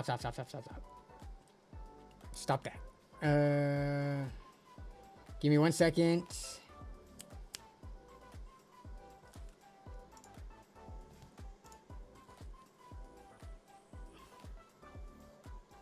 Yep. I just want to show you guys the points. And I think I can show you all this stuff without me doxing myself. Okay. So I have to use the whole Streamlabs thing. So they have this thing called CloudBot. And you can enable loyalty points, which I do have enabled. So I've been running a test with the other stream. But the way it works out is when you're watching stream and when you're actively chatting, you can't just have it running in the background. You have to chat every X amount of minutes, and then there's a cooldown. But you can accumulate points based on doing that. So obviously myself and also Max Lounge, who has been watching the LAN Party stream, has been accumulating a bunch of points. I'm going to do a point reset. But if we sort by the lowest points, a bunch of you are accumulating points right now. So if you see, there's a bunch of pages. So everybody in the stream right now who has been chatting and just been hanging out, a bunch of people have been accumulating points, and it's all kept track of here. Unfortunately, doing exclamation points does not work in this stream, but it does work on this stream. Like when I did it earlier today, it worked. So I'm still trying to get that figured out, but for the time being, you guys are getting loyalty points. And how this works is that, and a lot of streamers do this, and I'm just late to the game on it. Like, I know Zach and like Brett from UFD Tech, they've been doing this for a while. But even before they've been doing it, on Twitch, like streaming and watching to accumulate points and then exchanging that for things, whether it be like on-screen effects or for raffles and giveaways. That's been a thing since for as long as I can remember. YouTube makes it more difficult to do, but there is a system to do it. So that's what I'm working on now. So you can accumulate points in any of the streams just by watching and occasionally chatting. Again, there is a cooldown, but when this stream isn't going, if you're watching the other stream, because this one's running 24/7, and if you're just hanging out here watching and chatting, you accumulate points. Plus, you can check your points over here. Like Craig Lilly's over here. Craig Lilly just checked his points, and he has 0 points so far because obviously this recently got implemented. So yeah, just wanted to let you guys know about that. But yeah, aside from that, the new LAN Party Stories video is out, so definitely check that out if you haven't watched it yet. I tried to release it during the break so people could watch it before going back to work to school. And also, I wanted to show you guys the project file just because when I say it takes a long time to edit a LAN Party Stories video, and a lot of you guys have seen this before, but some people have not yet, and I always want to like kind of re-show or kind of like I guess reiterate the fact, right? So this is the LAN Party Story like project file. As you can see, let me zoom in. So this is everything dropped onto the timeline. Let me see if I can zoom this. Actually, I can't really zoom in, but it should be a good enough quality so you can see if I zoom in over here at the end. So for my Canon, my main Canon camera, this thing, me walking around recording, there was 21 hours of footage, right? So this whole timeline is 21 hours of footage. As you can see, as I scrub through, this is all just recorded footage. Now, the final project is this tab called Final Complete Sequence. So the video ended up being about 3 hours and 30 minutes long, but this is what it looks like zoomed out. And it's kind of color-coded by day. So like this is Friday, right? This is Saturday, and this is Sunday. But when you zoom in, you can really see how many individual cuts the project file has to turn 20 hours of footage down to 3 hours. And as you can imagine, the reason it takes so long to edit is because you have to watch 20 hours of footage to cut it down. Then whatever that cut down version is, let's say it's like now 15 hours, then you have to watch that. Of course, you can speed it up a little bit, but you still have to watch that to cut it down to 10 hours. Then you got to watch 10 hours to cut it down to 8. And then I got to go in sometimes when there's people talking and you can't understand it. I got to put in like some captions on the screen. Sometimes like I reference older videos. Let me see if I can go to that point. Like this point right here, when we're building the chair, I reference an older LAN Party video where we built chairs 4 years ago, and I have to go pull that footage and put it into the video. So that's why this video in itself takes a bajillion years to edit, right? Because not only is there a ton of footage to edit and manage, then there's putting in captions, there's putting in like this. I had to pull up footage from 4 years ago in 2020 because we were talking about building chairs at LAN, and that happened multiple times. But I'm just asking you guys because I'm preaching to the choir. The amount of time it takes to put into the LAN Party Stories videos, the return is nowhere near worth it, right? Because we can go back to my channel and we can take a look at the LAN Party video. 4 days it's been uploaded, and it's received 14,000 views, which for a channel my size is not a lot at all. And it has 561 likes. Like, for as loved of a series this is, and for as much hype, and like, you know, I know people love this series, I understand that, but for the amount of time and effort that I put into it, it is a little bit disheartening to see, you know, after 4 days, it's still not even breaking 20k views. It can't even break 1,000 likes. I literally spent like 80 hours editing this video, making this, and it only gets like relatively little recognition. So if you guys can help the video out by watching it and leaving a comment and leaving a like. But again, I'm preaching to the choir. Most of the people at the stream, you guys are the ones that do leave the comments. You guys do leave the likes and stuff like that. So it's just something that every time I upload the video, I'm super hyped about because it goes live, but then I see the viewership and then I'm like, dang, that kind of is sad. But anyways, yeah.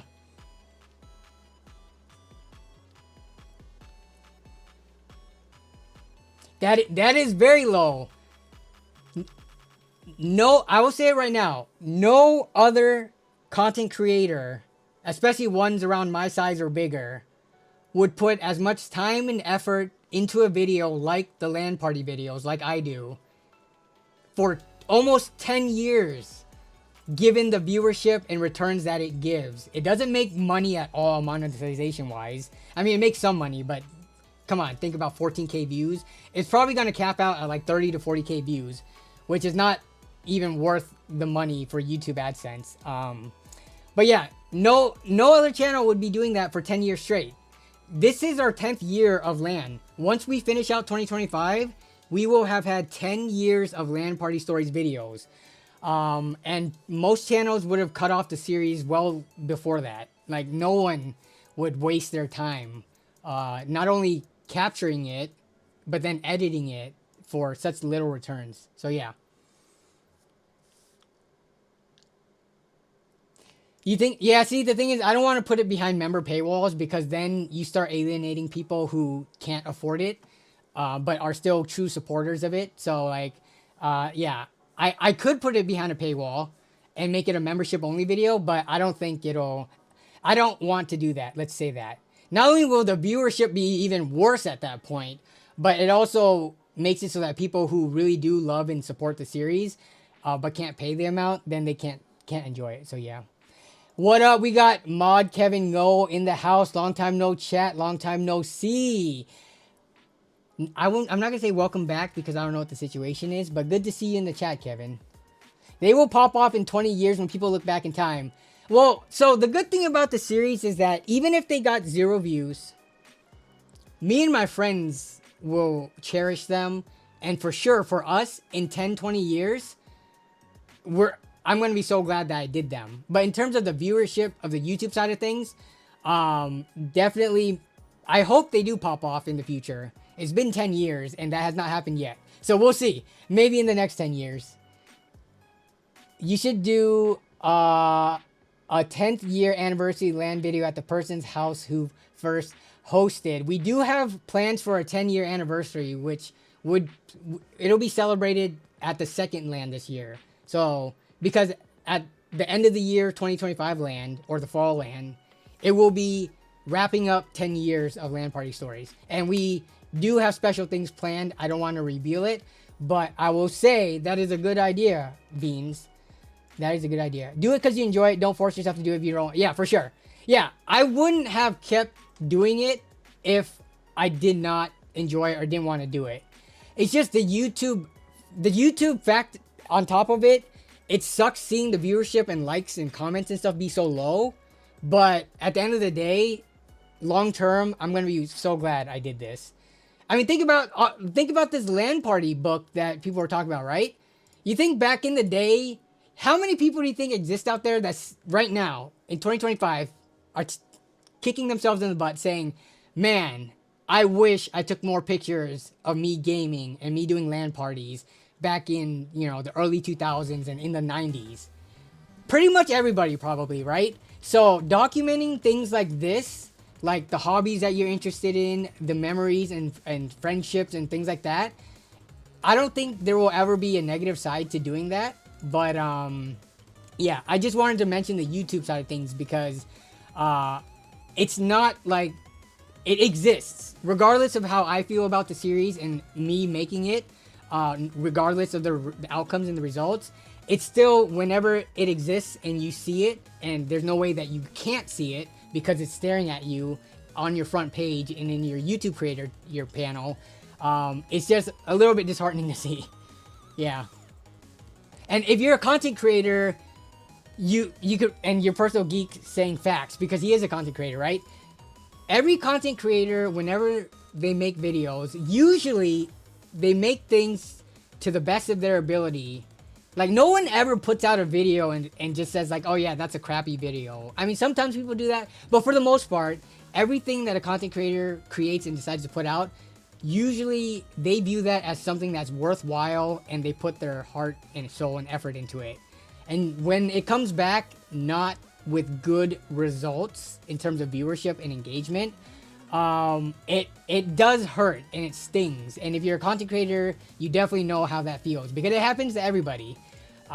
So yeah, that's just my 2 cents on it though. But for everyone who does support the LAN Party Story series, I do appreciate it a lot. As you can see, you know, so much work goes into it that when the comments, even though there's not tons of comments and likes and views, of the people who do leave comments and kind words, it like makes up for it almost, because it's almost like overwhelmingly all positive comments that helps to, you know, if I didn't make it for YouTube, it would be easier, because then I don't have to cut things out as much. I don't have to censor things. I don't have to blur my wife's face. I don't have to blur license plates. I don't have to blur addresses. All that stuff takes time to do. Like, I guess I can't really find it easily on here. But if you watch the video, you'll know that, like, there was a decent, like, I blurred Melissa's face a few times and things like that. I think near the end for sure. But yeah, all that stuff on a 3-hour plus video to search for them and to make sure you don't miss something, it's very, very time intensive. Craig Lilly says, every video I've ever made was a crappy one. Oh, wait a minute. I've never made a video. So you could say every video that you made is an amazing one as well. It could be either or. Kenny D says, I live vicariously through your LAN Party videos. I've been watching them since 2018, which is kind of near the start. The first year was 2016. So 2018 was the 3rd year that I posted stuff for it. Magnus says, video cameras were so poor back in the 99 to 2000s.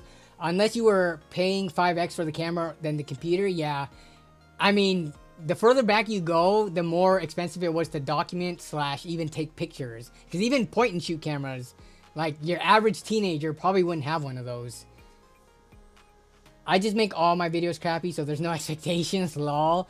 No, I'm sure just putting in effort into the video makes them, you know, a step up, but from crappy at least.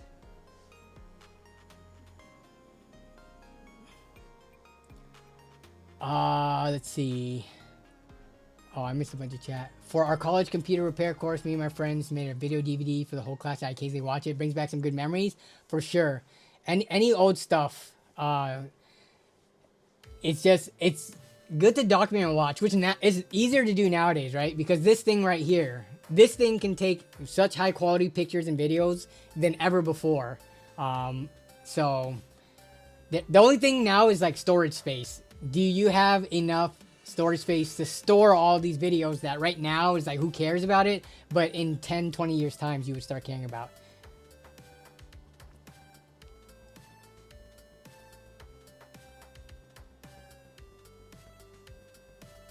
Eric has been watching and rewatching the LAN Party videos for about 7 years now. That's one of the reasons I kind of made the 24/7 stream as well. Because I know there's a lot of people who just like to watch them. And just being able to go to a thing and have it play at random, I think people would enjoy. But now I keep the LAN video stream on as well in the background. And the good thing about the streams is they're such long videos that I feel like every time I watch through it, I pick up on Easter eggs, right? Like in this new LAN video, each watch through I have, I'm picking up on things or conversations that happen in the background that's not in the foreground that I didn't realize that was happening, or you know, that just slipped. So that's one of the good reasons for documenting, because you can't hear 7 conversations at once. But when you have it recorded and you go back, then you can start picking up on things you did not notice, you know, in the moment.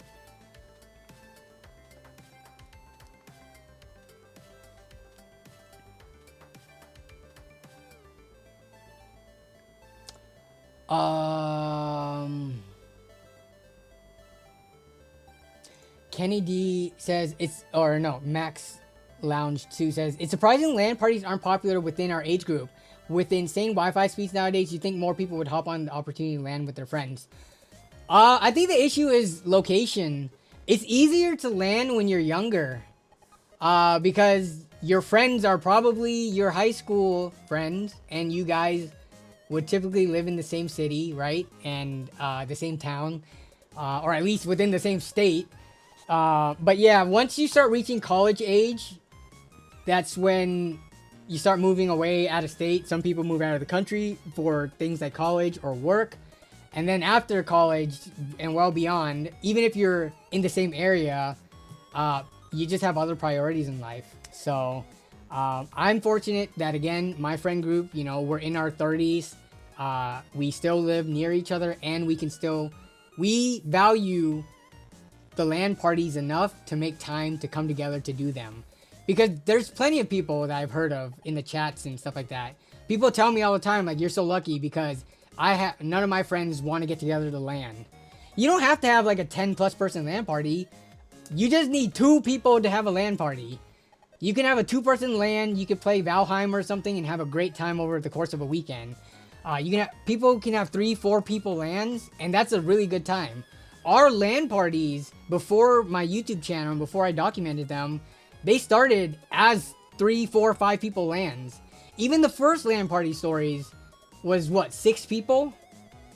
So yeah, we have expanded over time, but LAN parties don't have to be huge. So if you can just convince some friends, say, hey, let's try this thing out. If you hate it, we'll never do it again. Or if you love it, we'll make it a tradition and do more LAN parties. Then it'll keep the spirit of LAN parties alive. Yeah. Jake Dog says, I wish I was Danny's friend. There are so many people who tell me like they wish they can come to the LAN parties, which unfortunately I have to decline pretty much every viewer that asks if they can come to the LAN parties, just because of the like personal privacy safety / issue, right? Like, it would not be feasible to invite complete strangers to people like my house, to my friend's house, to sleep over and do a LAN party. Yeah. Simon Lee says, we do a barbecue party every summer starting 3 years ago. Nice. And you guys LAN and barbecue? Who came up with the idea of LAN in the first place? You mean in the world? Which nerd in what year did they come together to LAN and play computer games? That I don't know the history of.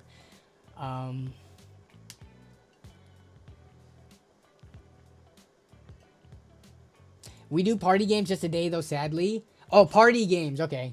Got it. Oh, in our friend group? Who? Not in the world, lol. In our friend group... Oh, which, by the way, people did want to do, like, questions to ask the LAN friends, and then I could ask it during the LAN party and incorporate that in the videos. So, next time a LAN party comes up, I will probe you guys for what questions to ask, and then what question to ask people as well. Don't ask them right now, because we're still 3 months out. But people have asked for that. So, I will do that, but in a couple of months. But in our friend group, I don't know if anyone... I think what started it was Martin bringing his computer over to Nick's house to play World of Warcraft in high school. This was 2005, 2006 timeframe. And Martin was the only one who brought his computer because my parents would not let me leave the house with the computer at that point in time yet. Jan's parents, I don't know for sure, but I'm pretty sure they would feel the same. Jesse had a laptop at that time, so he brought his laptop over as well to play WoW because we were all playing WoW at that point. So what it was a 3-computer LAN with Nick, Martin, and Jesse playing World of Warcraft. And me and Jan there hanging out, watching them play games, or I guess, yeah, that we just hung out, ate food with them, and watched up until... I only ever started bringing something for when I had a laptop in college. So that was like 2007. But yeah, I was not the originator within my friend group to kick off the whole LAN thing.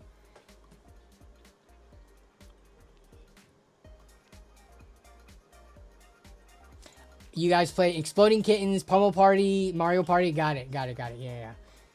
Yeah, I know. And then people like Coalition Gaming, Chris, he does one-day LAN parties with his friends, which is still better than nothing. But for me personally,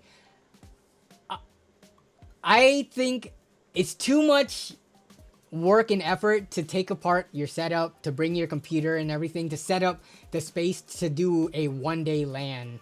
I'm trying to think if we've ever done a 1-day LAN party, and off the top of my head, I can't think of it. It's always been at least one overnight, if not 2 overnights.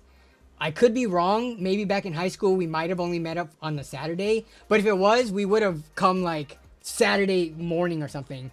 Yeah, because going like midday and then ending at midnight or 2-3 in the morning, less than 12 hours of LAN gaming, that doesn't feel like it's worth the effort in my opinion. But I'm fortunate enough to be able to do the longer ones. So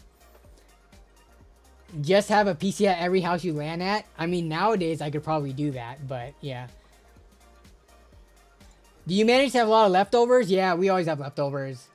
So we always tell people to take leftovers, and people always forget to take leftovers. So the LAN host usually always has a lot of food left over. But we always, as you can see in the videos, we always say, take food home. Make like the sandwich meats and cheeses. Take it home. Make sandwiches throughout the week. We can't finish it all. Don't leave it here. But not everybody takes food home. So,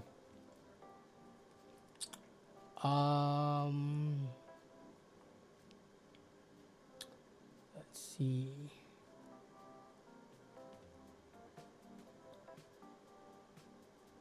I love that my kids have their versions of LAN parties. I mean, this is a good point. Bring their laptops / handhelds over, play online together. Yeah. I've gotten gatekeeping comments.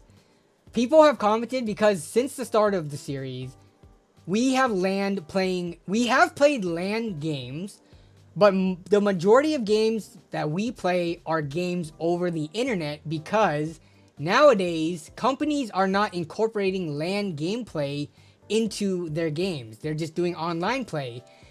Part of the reason is because, yeah, LAN is kind of like, you know, a thing of the past. But also because they want to crack down on, like, pirating, right? Back in the, like, I'm saying back in the day, but I guess most modern titles don't have a LAN mode.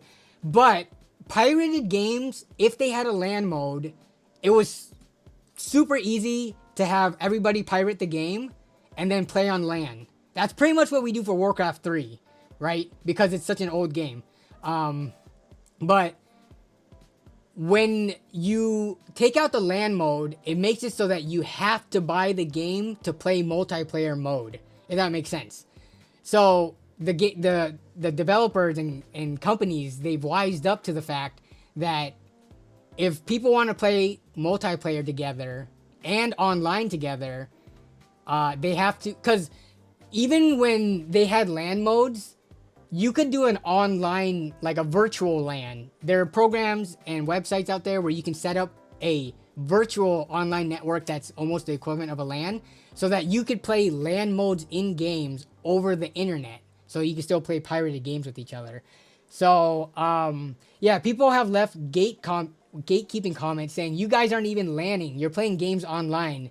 And I'm like, bro, what do you want me to call it then? In spirit, it is still a LAN party because we are in the same location and we are all connected to the same local area network. Just because we're playing games through the online multiplayer modes doesn't make it any less of a LAN party.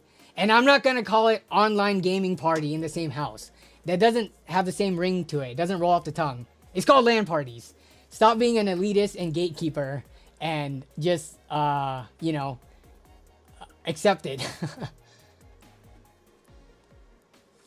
Rich says, being a PC builder, I can tell you PC gaming is hotter than ever. So many people are moving from PlayStation to PC. Yeah, I mean, I feel like PC gaming has been on the uptrend for, let's just say the number of people entering the space is, I would be surprised if it was not increasing year after year. How about that? I will confidently say that. I don't have the numbers to back it up. I don't know where you can get the numbers to back it up, but I will say that just based on what I've seen in the community, I'd say I believe that to be a true statement. How about a cosplay gaming party? Too much work. And not everyone's going to be on board for that. Will Melissa ever get a system to join in, or is she Just game on your system. Melissa is, yeah, if she games, it would just be on my system. She's not a gamer. She would not want to sit at the LAN for the whole weekend. She's not into that.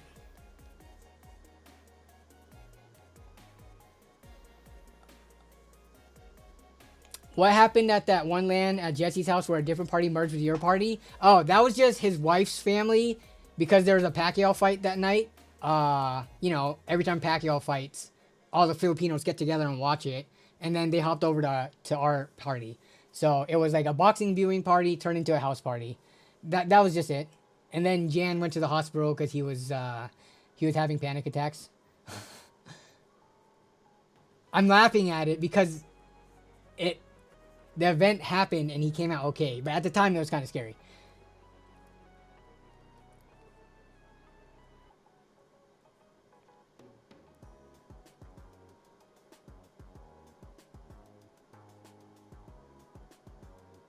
Jake Dog says, my friends, when we were young, all did LAN stuff. I didn't have a PC then, so we just go to hang out. Just exactly what I did. But this was 20 to 25 years ago. If you were landing, so what, are you in your 40s, Jake Dog?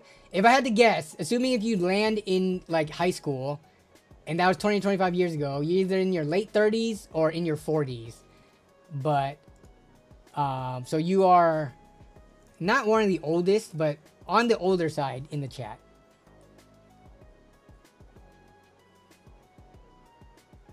As an example, Steam recently reached peak concurrent players. What do you know what that number was? I'm very curious worldwide, and then yeah, the Steam, isn't there like a separate Steam China? Does that get incorporated into the numbers? But anyways, do you know what that peak concurrent players was? Very old, says Jake Dog. Okay, we LAN at shop class in high school. That dude, LANing at school in class. That sounds like a dream. Yes. So I was gonna say, and I lost my train of thought earlier. I mean, before LANing with computers, my first experience LANing is probably on OG Xbox with what they used to call System Link, where you could link up anywhere from 1 or 2 Xboxes up to 4 Xboxes together. I don't remember what games you could play with Xbox System Link, but we always played Halo. The original Halo Combat Evolved, and at most we played with 4 systems, so at 16 players, split screen on CRT, TVs. But that was my first experience playing any type of LAN thing. So this was before I LANed on PC. Was System Link. It was my older brothers and older cousins and stuff. They had Xbox. So whenever we had the family get together and stuff like that, house party, the parents are partying or whatever, the kids hopped on the Xbox and did System Link. But I don't remember what other games supported. Was it Fusion Frenzy, maybe? I don't know. I didn't play anything else on System Link, original Xbox, except for Halo. OG Xbox for Halo. Gears of War. But Gears of War System Link was it only up to 4 players, though? 1 per Xbox? If I remember, or maybe it was 2 max. I felt like Gears of War had a limit per split screen that they did. It might have been 2 players per Xbox, so up to 8 players with 4 Xboxes. Wait, no, Gears of War wasn't even on the OG. That was on 360. So, no, I'm not talking about the 360. So what other games on OG Xbox had System Link?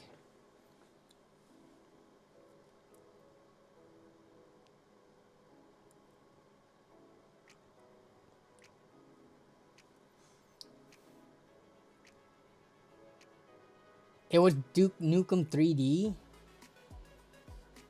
I definitely didn't. I think I played that on PC. Was that the one where you can go to the strip club and give the strippers money and then they would show you their chest? As a kid, I think that is the most memorable part of Duke Nukem. If it wasn't Duke Nukem 3D, it was one of the Duke Nukems. But that is like the only thing I remember from that game. Yes, Halo Combat Evolved is the only game I remember playing on Xbox. OG Xbox System Link, though. Leisure Suit Larry. I never played that game. I just remember that one was more of a adult-themed game.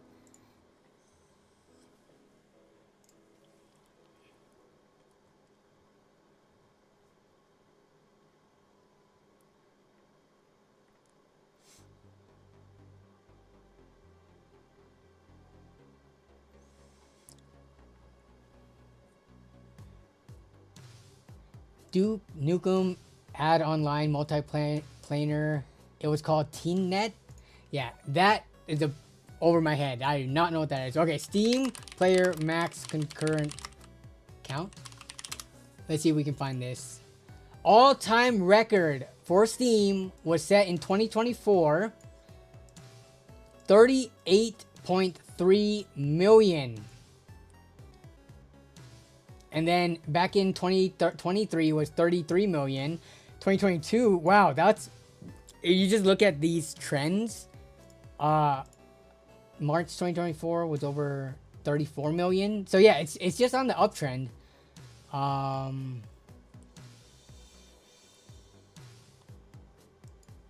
38.3 million. And that's, you think about it, that's concurrent at the same time. You know, so many people were at work or sleeping or something whenever this happened. So the player count is much higher than just 38.3 million, obviously. But to have that as the concurrent count at one point in time, that's pretty crazy. Did I end up getting / finding a B580 Battle Mage card? We are going to have to leave that one up in the air right now. I do not want to reveal that information when that time comes, if it even happened at all. You guys will know about it, but maybe based on what I've said throughout today's stream may hint you into whether or not I got a B580. But yeah. Old graphics used to seem so good. I'm trying to remember which game was it where I thought, my goodness, this is peak gaming. What game was it? Like, what game for you guys when you were kids, you thought this was like peak gaming?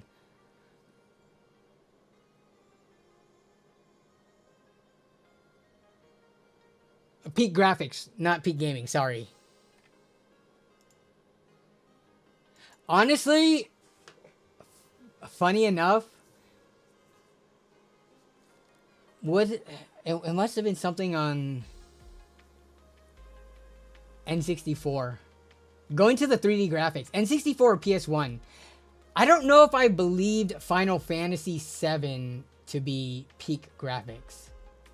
Because even Final Fantasy VII original in combat, because you know with Final Fantasy VII, right?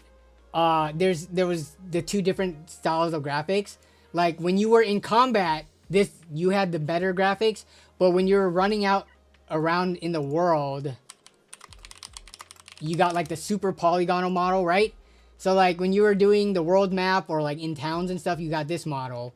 But then when you were in battle, you got the slightly up-resed version, which is still, if we look at this image, I mean, it's better, but it is far from realistic and peak.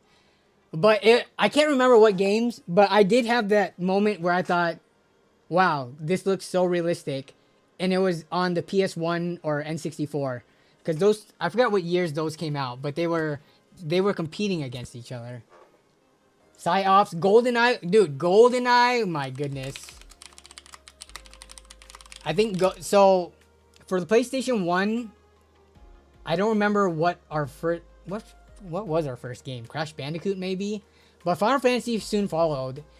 But for the N64, GoldenEye was the first game. I did not buy the Mario, or not me. My mom did not buy us the what is it? The Super Mario version, or Mario 64. We got GoldenEye as our first game. I don't think it was there a GoldenEye bundle with N64, or did we just buy the standalone system and then got GoldenEye? Either way, look at this peak 3D graphics for the time. I mean, if you GoldenEye, I feel like, would you say GoldenEye set the standard because it eventually became Perfect Dark, and then a bunch of other FPS games spawned, and then when you think of Halo, do you think Halo, what did it draw inspiration from the most? GoldenEye, like Doom, any of the older first-person shooters? Look at those beautiful triangles. Looks exactly like Pierce Brosnan's, I know, right? Oh, Need for Speed Underground. The first time I played that Underground, I played that on Xbox. They had like other versions for the older systems, but I never played it up until Underground 1 with that Lil Jon song in the intro, as well as yeah, that one coming out after the Fast and Furious franchise. Definitely the incorporating all the import tuner scene and stuff. That game, I've spent many hours playing that. Halo, you would say Unreal Tournament would be the influence. I always, because I didn't play Unreal Tournament and all of that back then, my first introduction to first-person shooters, I think, was GoldenEye. I don't think I played, before that, I don't think I had played a first-person shooter before. I guess maybe Doom, but not multiplayer first-person shooter. Then it was really GoldenEye. If we're talking about multi-person FPS, split screen, of course, was GoldenEye and N64. Alright, see you later, Mike Brazone. Doom 3 was the first game you played with shadows, says Rad Robot. Okay. Most Wanted had crazy graphics for the PS2. Most Wanted, was that after or before Underground? I do not know the whole... I only played Underground and a little bit of Underground 2. Chrono Trigger for the SNES is still eerily realistic. In what way? Let me see. Chrono Trigger graphics. Chrono Trigger, the graphics, it kind of has some of that 3D effect going on, like this scene, right? It definitely has the pixel JRPG thing going on when it came to the character sprites. But in some of the scenes and some of the and stuff, right, it kind of did have that 2.5D-esque graphics going on. I'm trying to find more examples of it. I guess the Ozzy's Castle as well, a little bit. Some of the games, yeah, Chrono Trigger definitely peak childhood like nostalgia right here. As you guys probably know, based on how I do my videos, I use a lot of sound effects and music from Chrono Trigger.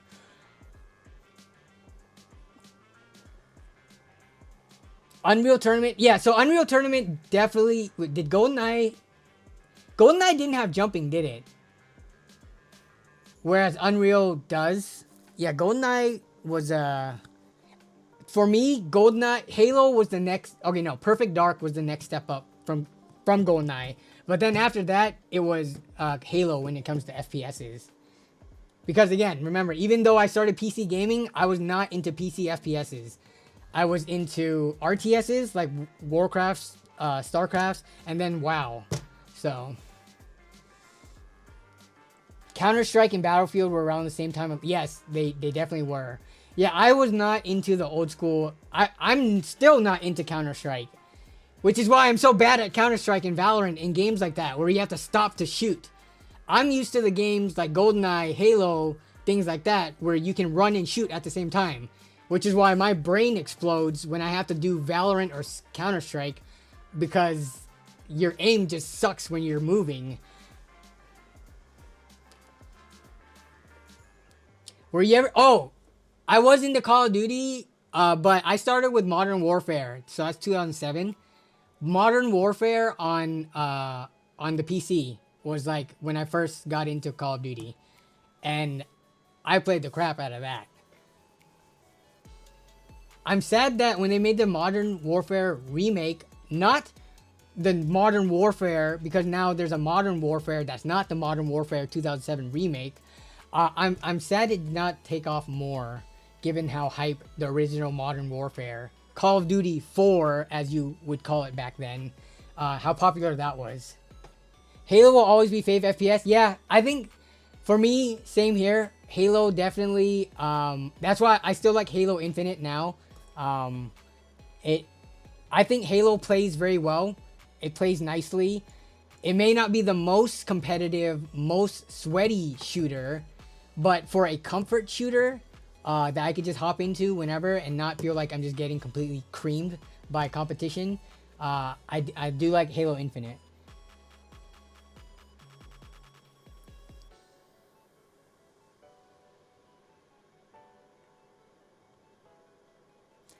Yes, I will say the newer Doom games, like Doom Eternal, for how old they are now, like what year did Doom Eternal come out? Like 2016, right? Doom Eternal. Wait, no. Oh, no. I was thinking of the other Doom. Never mind. Doom Eternal was 2020. What was the one before that? Doom 2016. Yes. I think even 2016 Doom looks really good. Like, maxed out graphics, which for a 2016 game, very easy to do nowadays. I think 2016 Doom, let's see. If we go to a video of it. Here we go. 2016 Doom gameplay. Like, I think this looks still surprisingly very good. And the good thing about Doom 2, not Doom 2, but Doom also, is that I feel like the Dooms, at least in the last 10 years, like they run smoothly, even on lower end to mid-range hardware. For as good of the graphics was at the time for a 2016 game, to be able to perform well on a wide range of hardware, I think that was pretty awesome.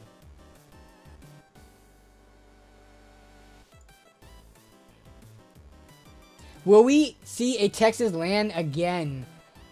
With regards to me returning to Texas LAN or even making a video about Texas LAN, well, first, Texas LAN isn't really a LAN party. It's more of like a get-together of friends, right?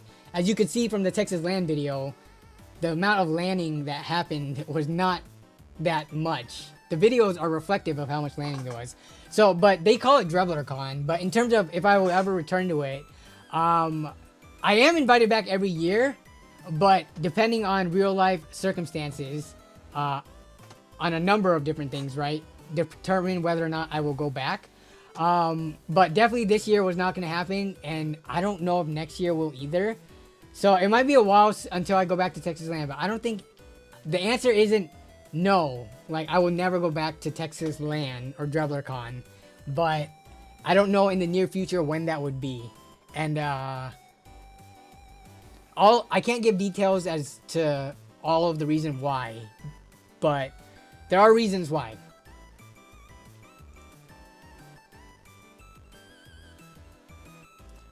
Would you benchmark Doom? I think I'll get the new Doom. I have benchmarked Doom before. So I used to benchmark Doom a lot more when it was like considered newer. But when's the newest Doom coming out? I do plan on getting the newest Doom and adding that to the benchmark suite. Let's see, new Doom. When Dark Ages, coming 2025. Dark Ages. Do they have a release date on that yet? No, so it looks like the release date is sometime this year. Yeah, I will likely get this game, and I'll benchmark it and I'll play it. But nowadays, I reserve Doom for like the lower end systems for the most part. Because the thing about Doom, like I said, it's so easy to run. It's not really a question whether or not hardware can run it. Texas LAN was so funny to watch. I'm glad you enjoyed it. I think the video, for what it was, like not the usual LAN group, did decently well. Do you eat 24-hour barbecue Texas Longhorn steaks? I mean, LAN Party should have the time for it. Do you eat 24 hours? Wait, I don't understand this question.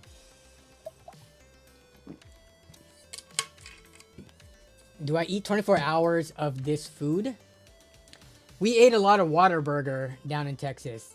I think we ate it like 3 or 4 times. I do like Whataburger, because we do not have that up in Washington. I like Cyberpunk for FPS now. Great atmosphere in the game. You think they'll ever come out with like some multiplayer Cyberpunk? So, I've mentioned this a lot before, but for me, gaming, I like multiplayer games. Whether it be, I guess you would have to say online, because LAN is gone now. Like every game that comes out, I hope for there to be at least a multiplayer version of it, whether it be like deathmatch. Like for Cyberpunk, wouldn't it be cool if they had like deathmatch multiplayer? But even more than that, I always hope for like multiplayer co-op, just because, yeah, for me, gaming nowadays, I enjoy it in a multiplayer setting more so than single player settings, which is why I don't play a ton of single player games. Like, why play when you can play with friends? Or with complete strangers, but at least another human being. Because realistically, these days, outside the LANs, me and my friends, we don't game too much together because everyone's on a different schedule. But just being able to game and hop online and play with a stranger, just knowing that you're playing and interacting with another human being, there's something about that. I can't put my finger on it, but it's just more comforting, for me anyways. I never really played much Halo, but recently bought the Master Chief Collection on the Winter Steam sale. Haven't played it yet, but soon, says Extreme Zone. What games have you guys picked up? Now that we're talking about, we're at the tail end of stream now. I'll stay on for another like 10-15 minutes or so. But now that you're bringing it up, the Steam Winter Sale, what games have you guys picked up on it? I have picked up, I guess it's considered 3 games, but I have picked up, I already have Power World. Where is it? Enshrouded's not even on here. So I've picked up Enshrouded, as well as the Backrooms game. Where is that one? Backrooms. Backrooms Escape Together. Obviously for LAN. But what, this was on sale for a bundle for $8. This and Panicore, which is also a multiplayer horror game, which our LAN group loves. So, yeah, so I picked up these 2 games. So Panicore, Backrooms Escape Together, because they're just one of those super cheap indie games. And then I picked up Enshrouded as well. But, yeah, those are the only 3 that I picked up. When does the sale even end? Is it like in a day or 2? Steam sale. Oh, ends January 2nd. So tomorrow morning it ends. But, yeah, the rest of the games, I didn't really feel... I guess Grand Theft Auto is pretty cheap now, but it's so old by this point. Yeah, some of the games I would have picked up if they were more on sale. Like, why is this even on this list? Because it was on the Steam Awards.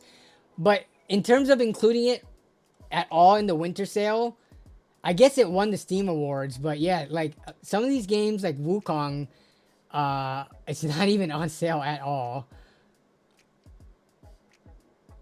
And then look at this, like Silent Hill 2, I guess it was $70 normally, but down to $56. Still pretty expensive. Why was it $70 to begin with? Games being normalized at $70 brand new is not a trend that we like to see. I want FF7 Rebirth. Is that on sale at all? FF7 Rebirth. Let me see. Oh, it is on sale. It's down to $50. Nope, that's not my birthday. Yeah, so that's on sale for 30% off. Okay, that's a decent sale. I wonder if Phasmophobia is there. I mean, a lot of games, especially the older the game is, the more likely it's going to be on sale. Whoops. How come Phas did not show up? Yeah, that's on sale for like 25% off. I have Phasmophobia already. I'm not logged into my Steam, so it's going to say that I don't have any games. But yeah, so I have that one. Dirt Rally 2 and Assetto Corsa. How old is Assetto Corsa?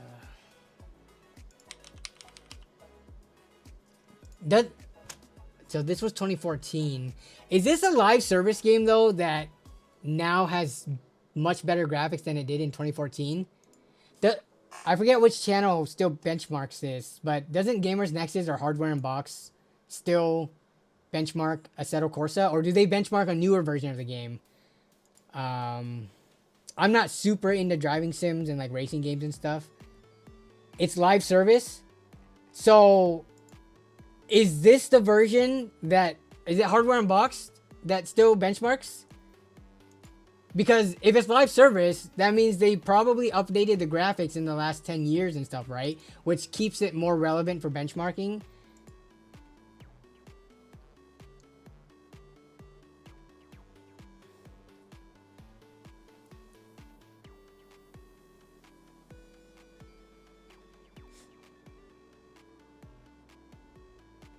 Oh. Hardware Unboxed. Okay, so they benchmarked, let me see, Assetto. Oh, Compet. This one. Well, this one's 2019. So I guess it's 5 years old now. But I think they still benchmark it as of recently. But I mean, if the graphics are hard enough to run, $12. I mean, that's pretty steep discount. 70% off, down from 40.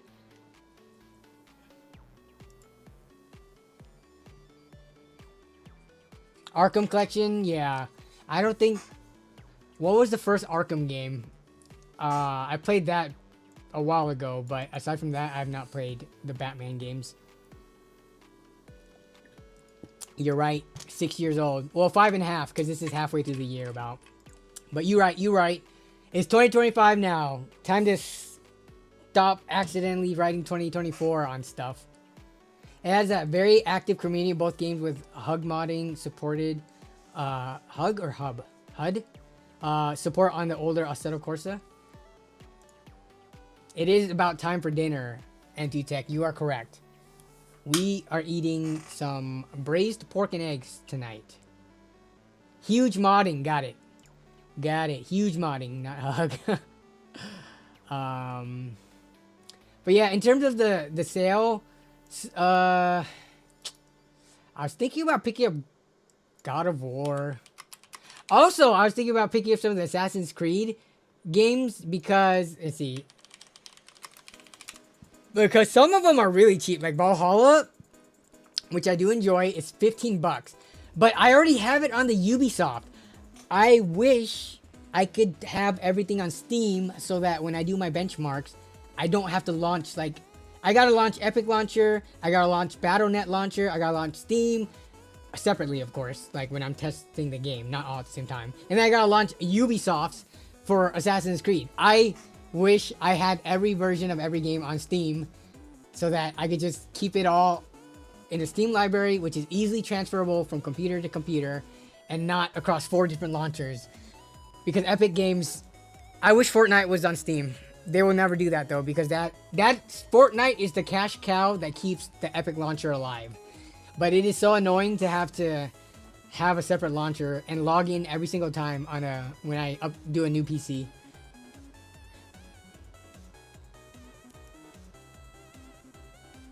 You somehow got Assassin's Creed Syndicate on Ubisoft Connect for free. I don't remember how. They started at one point giving away the free Assassin's Creed games. But yeah, they have Origins, which, I mean, it's a 2017 game, but Origins was like the first time they went to the huge open world, right? Like, Origins is what people say was the downfall of the Assassin's Creed franchise because it became an open world RPG and moved away from what a traditional Assassin's Creed game was like. But I love that about the newer Assassin's Creed games. So I was thinking about picking up Origins because it's only $6, which I don't know how for a 2017 game, they still kept it at $60. They never dropped the price down. Even Mirage, which came out this year, is $50. And Origins, their original price is $60. But I don't know. I don't watch the history of this. I don't know if it's like Amazon. But yeah. I'm thinking about picking up Origins. It's only $6. And if anything, people say that Origins is better than Odyssey and Valhalla. So, it's for the most part, you know, similar game in a different setting, Egypt. So I might actually pick this up before the sale ends because it's cheap enough. It's $6. I think games like this have replay value, or you can always go back to them even if it is 7 years or 8 years old soon. It still holds up well. Madness Rising says, Happy New Year. Love the new LAN video. Was a gift to us. That was my intention with releasing it during the holidays. Was kind of like, you know, people were able to watch it around Christmas, New Year time frame when they had time off from work and school. I'm sorry I did get it out after Christmas. My original plan was to get the LAN video before Christmas. But with Christmas plans, it just wasn't going to happen. Like, I had 2 different days I was doing Christmas celebrations. And then just, yeah. I needed the extra time to get it out. Ooh, Kingdom Come Deliverance. Wait. I know that's like the medieval game, right? How old is this game though? Kingdom Come Deliverance. It's also only $6 on Steam, and I would almost argue that I would rather pay $6 to have it on Steam than to have it for free on Epic. But this is the 2018. But yeah, I've never played the Kingdom Come Deliverance games.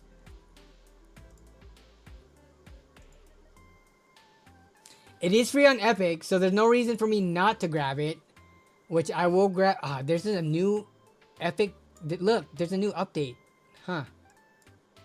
Looks like I got an update. Origins was fun. Definitely worth $6. Yeah, I think I'm going to get it. I think I'm going to get it for sure. Who's hosting the next LAN party? We haven't decided that yet either. Usually we rotate between my house and somebody else's house. But we've learned that now we have to do a head count ahead of time to decide the house, because certain houses can only support up to a certain amount of people. So if we have more people, it might have to be one house. If we have less people, it could be another house. So yeah, we haven't decided yet. Is that all I wanted to talk about today? We covered quite a bit this stream. I was very excited to stream today because, you know, we missed out last week. So it's been 2 weeks since I've streamed with y'all. Maybe 1.5, because if you count the LAN stream where we did have the watch party, which I do want to do again. I do want to have a watch party where we watch through the LAN party videos together. Just because it's different with me there with the commentary. And I also want to bring in my friends to have a watch party with you guys as well, so they could put commentary and, you know, hang out while watching it. So yeah, that will be at some point in the future. I gotta coordinate that. But yeah, we talked about a lot of different things today, so gonna give it a few more minutes before I wrap it up. Y'all, we do gotta finish Chain Together. We got only to the halfway mark of the game, so next LAN we are definitely gonna finish it. That was so fun. Surprisingly, the cheapest indie games, which Chained Together, is that even on sale right now? I bought it for like, what, $5? I wonder if it's on sale. It's so cheap. No, it's not on sale.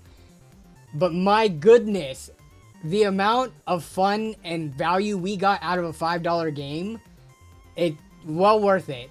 And then Supermarket Together was free, but also a free game that we spent hours on. This I don't think would be as fun as a solo player, but with, like, you know, 11 players, this was mind-blowingly, like, so fun, so comedic. Yeah, this was good. Just imagine you and your friends just running a supermarket together. This pretty much gives you that with the ability to beat up customers. So what was the order for people? It was Jesse, me and Nick, me and Danny, Jesse, or Jesse, me and Danny, Nick. No, it was Jesse, Nick, me and Danny. Jesse, Nick, me and Danny. That was the jumping order. Jesse, Nick, me and Danny, in that cadence. Yeah, if you're a solo player, just buy Supermarket Simulator, which is like a better advanced version of the game, right? Project Zomboid is also fun. As you see in the LAN videos, Brunzel and Jillian love playing that. They always spend so much time setting up their mods that I have never played with them. I do have Project Zomboid, but I've tried playing it solo, and it has a learning curve.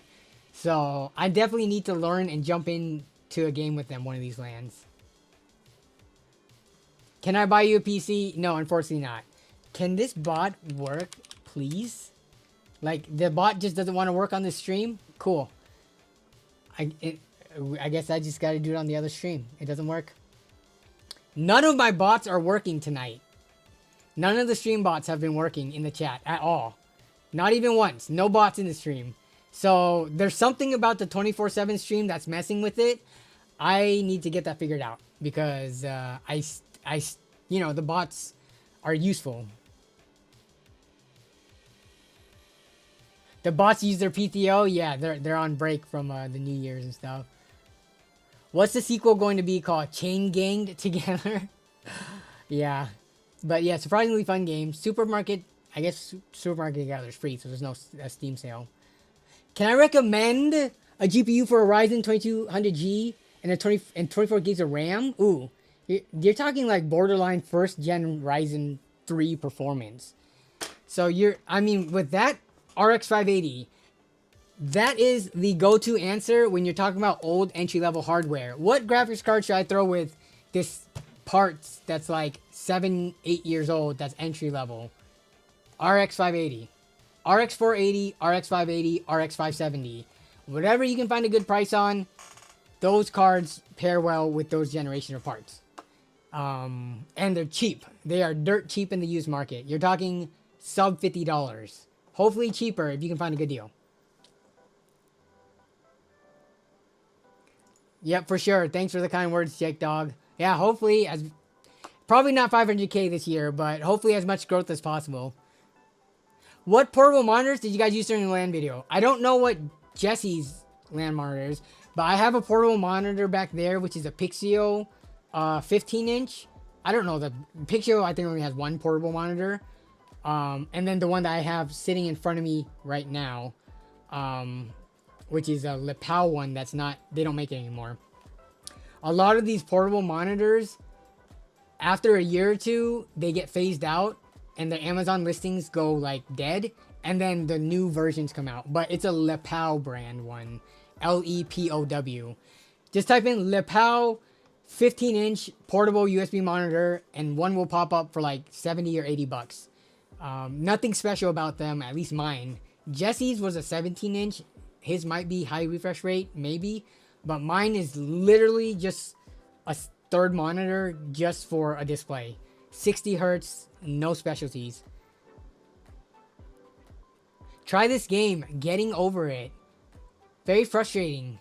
Wait, is that the one? Yeah, I've heard of this game. I know of it because all the streamers and PewDiePie and stuff play it. $2. This is single player, right? Yeah, I've seen this. Which, you know, it's funny. Remember Quap? Before we get out of here, you guys remember this game? I don't remember what year this is, but that reminds me of this game when you're talking about difficult controls. Oh my goodness, I can't even do this. Let's see, is it these two together? Nope, that's not it. But imagine this in a multiplayer setting. That seems like a lot of fun. Oh my goodness. What up, Casey Walls? What is even the... There is a strategy to this. I don't know what it is, but that's what that game reminds me of. This Getting Over It. I don't have it personally. This game kind of creeps me out because of the bald guy in the pot climbing, but I do know what this game is, yeah.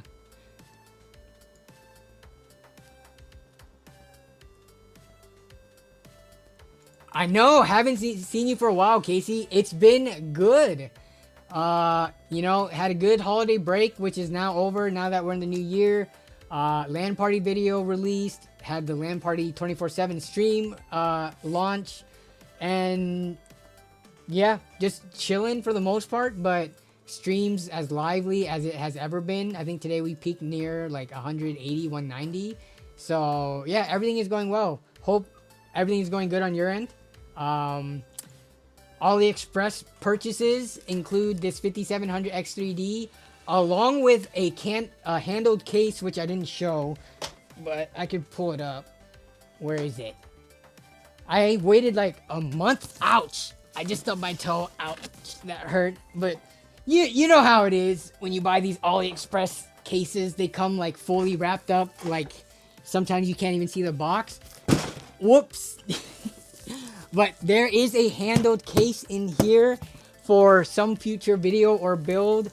In terms of AliExpress purchases, though, I think that's the only two things recently. I do have a 7500F build sitting in the back here, but I've got that a while ago. But yeah, just chilling, you know. Same stuff, different year. We're in 2025 now, but we're doing the same stuff. I hurt my foot again. This time it was my other foot. I stubbed my toe on the corner on the wall trim and door corner. That hurt.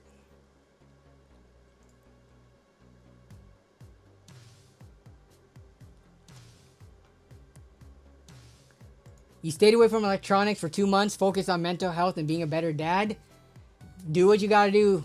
These hobbies and stuff that we have, they definitely should take, you know, a second seat compared to our family, our loved ones, you know, significant others, kids in particular too. Yeah, for sure. So I'm glad you were able to kind of like, you know, regather yourself, regroup and all of that. So, and you have been sober the whole time. That's good as well. That's, unfortunately, that's something that I have never really experienced or can like speak with any experience with, because I'm a person who just does not drink. I have drinking before. I have gotten drunk, but I've never been, I drink so little and I hate it so much that I could never become an alcoholic, if that makes sense. But for the people going through those struggles, for sure, definitely get that under control, and I'm sure just everything should be better. You've cut back on caffeine and noticed a difference? Caffeine has never made a difference for me, I feel. Every time you see me drinking caffeine or energy drinks for LAN parties and stuff, it's for the taste. And it's for the nostalgia of like my childhood. An energy drink has never helped me stay up. If I'm tired, an energy drink doesn't change that. I could sip an energy or drink a whole energy drink and still go to sleep if I'm tired, right? So yeah, I've never used energy drinks as a method of waking up. It's just either for the placebo effect, thinking it's gonna help me stay up, but I'm still tired. Or just for the nostalgia or the flavors, because energy drink flavors are good. Like, I wish they would make some energy drink flavors into normal non-caffeinated sodas, but they don't, so yeah. Have your water cooled a PC. One time. Hardline water cooled. Did it one time. It was on the stream. After that, I'm just like, not my thing at all. I started custom water cooling with a hard line, which is like probably not recommended. I think most people do soft tubes, but I just jumped in with the hard line. I did it. I got decent bends and stuff, but not a fan at all. So I don't ever want to do it again for anybody else or for myself.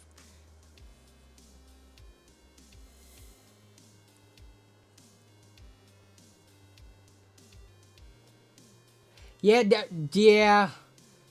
Hopefully, you know, with just being busy, being more like involved in your family's life and things like that, that can help keep you away from the bottle. 12 shots of 100 proof whiskey a day, that sounds like a lot. So I'm glad you have had a productive, let's say, holiday season. It sounds like it's been productive. So I just said you found that your mood is better with less caffeine. Yeah. I don't know if my mood changes at all. Maybe I'll get a little bit more hyper, but in terms of being able to sleep, I can sleep through drinking caffeine. Custom water cooling is dumb. Specifically, especially if you need to replace parts. That's what so I have that custom water cooled PC still. I use it as like a secondary or tertiary system. And I'm just thinking, I'm dreading the day, because it doesn't have that crazy of components in it. It has a 3080 and a 5600 or 5600X in it. But I'm dreading the day when I decide that PC needs an upgrade. And I didn't put a custom valve on it to drain, like a drain valve, because I used that Corsair kit that they had. It didn't have a drain valve. So when I have to drain it without a valve, how unfun that's gonna be just to replace a part. If I replace a part like the graphics, I will never probably replace the graphics card, because then you have to buy an expensive plate for whatever new graphics card. For the CPU, depending on if you replace the motherboard or go to a different brand, if placement or height or whatever is different, you might have to rebend things for the plate to sit on and the mounting. It's just, custom water cooling, especially if you're an enthusiast, aren't you a person who likes to like upgrade more often than not? That just sounds like the biggest hassle in the world. So not my thing. I love PCs. I don't love that aspect of it. Let's just say. Happy 2025, y'all. My Nope sticker is ready for its new home. I think someone posted pictures. I'm sorry if you're still in the chat and I didn't get to it. We can get to it. Nope, it wasn't posted here. Okay, so I did not miss it. All right, I don't know where it was posted. Maybe it was in the... I thought someone said they posted something, but it doesn't look like it to the Discord server. So, okay, I didn't miss anyone's post. But yeah, hope you guys had a great holiday break. Hope you had a great New Year's Eve and New Year's Day.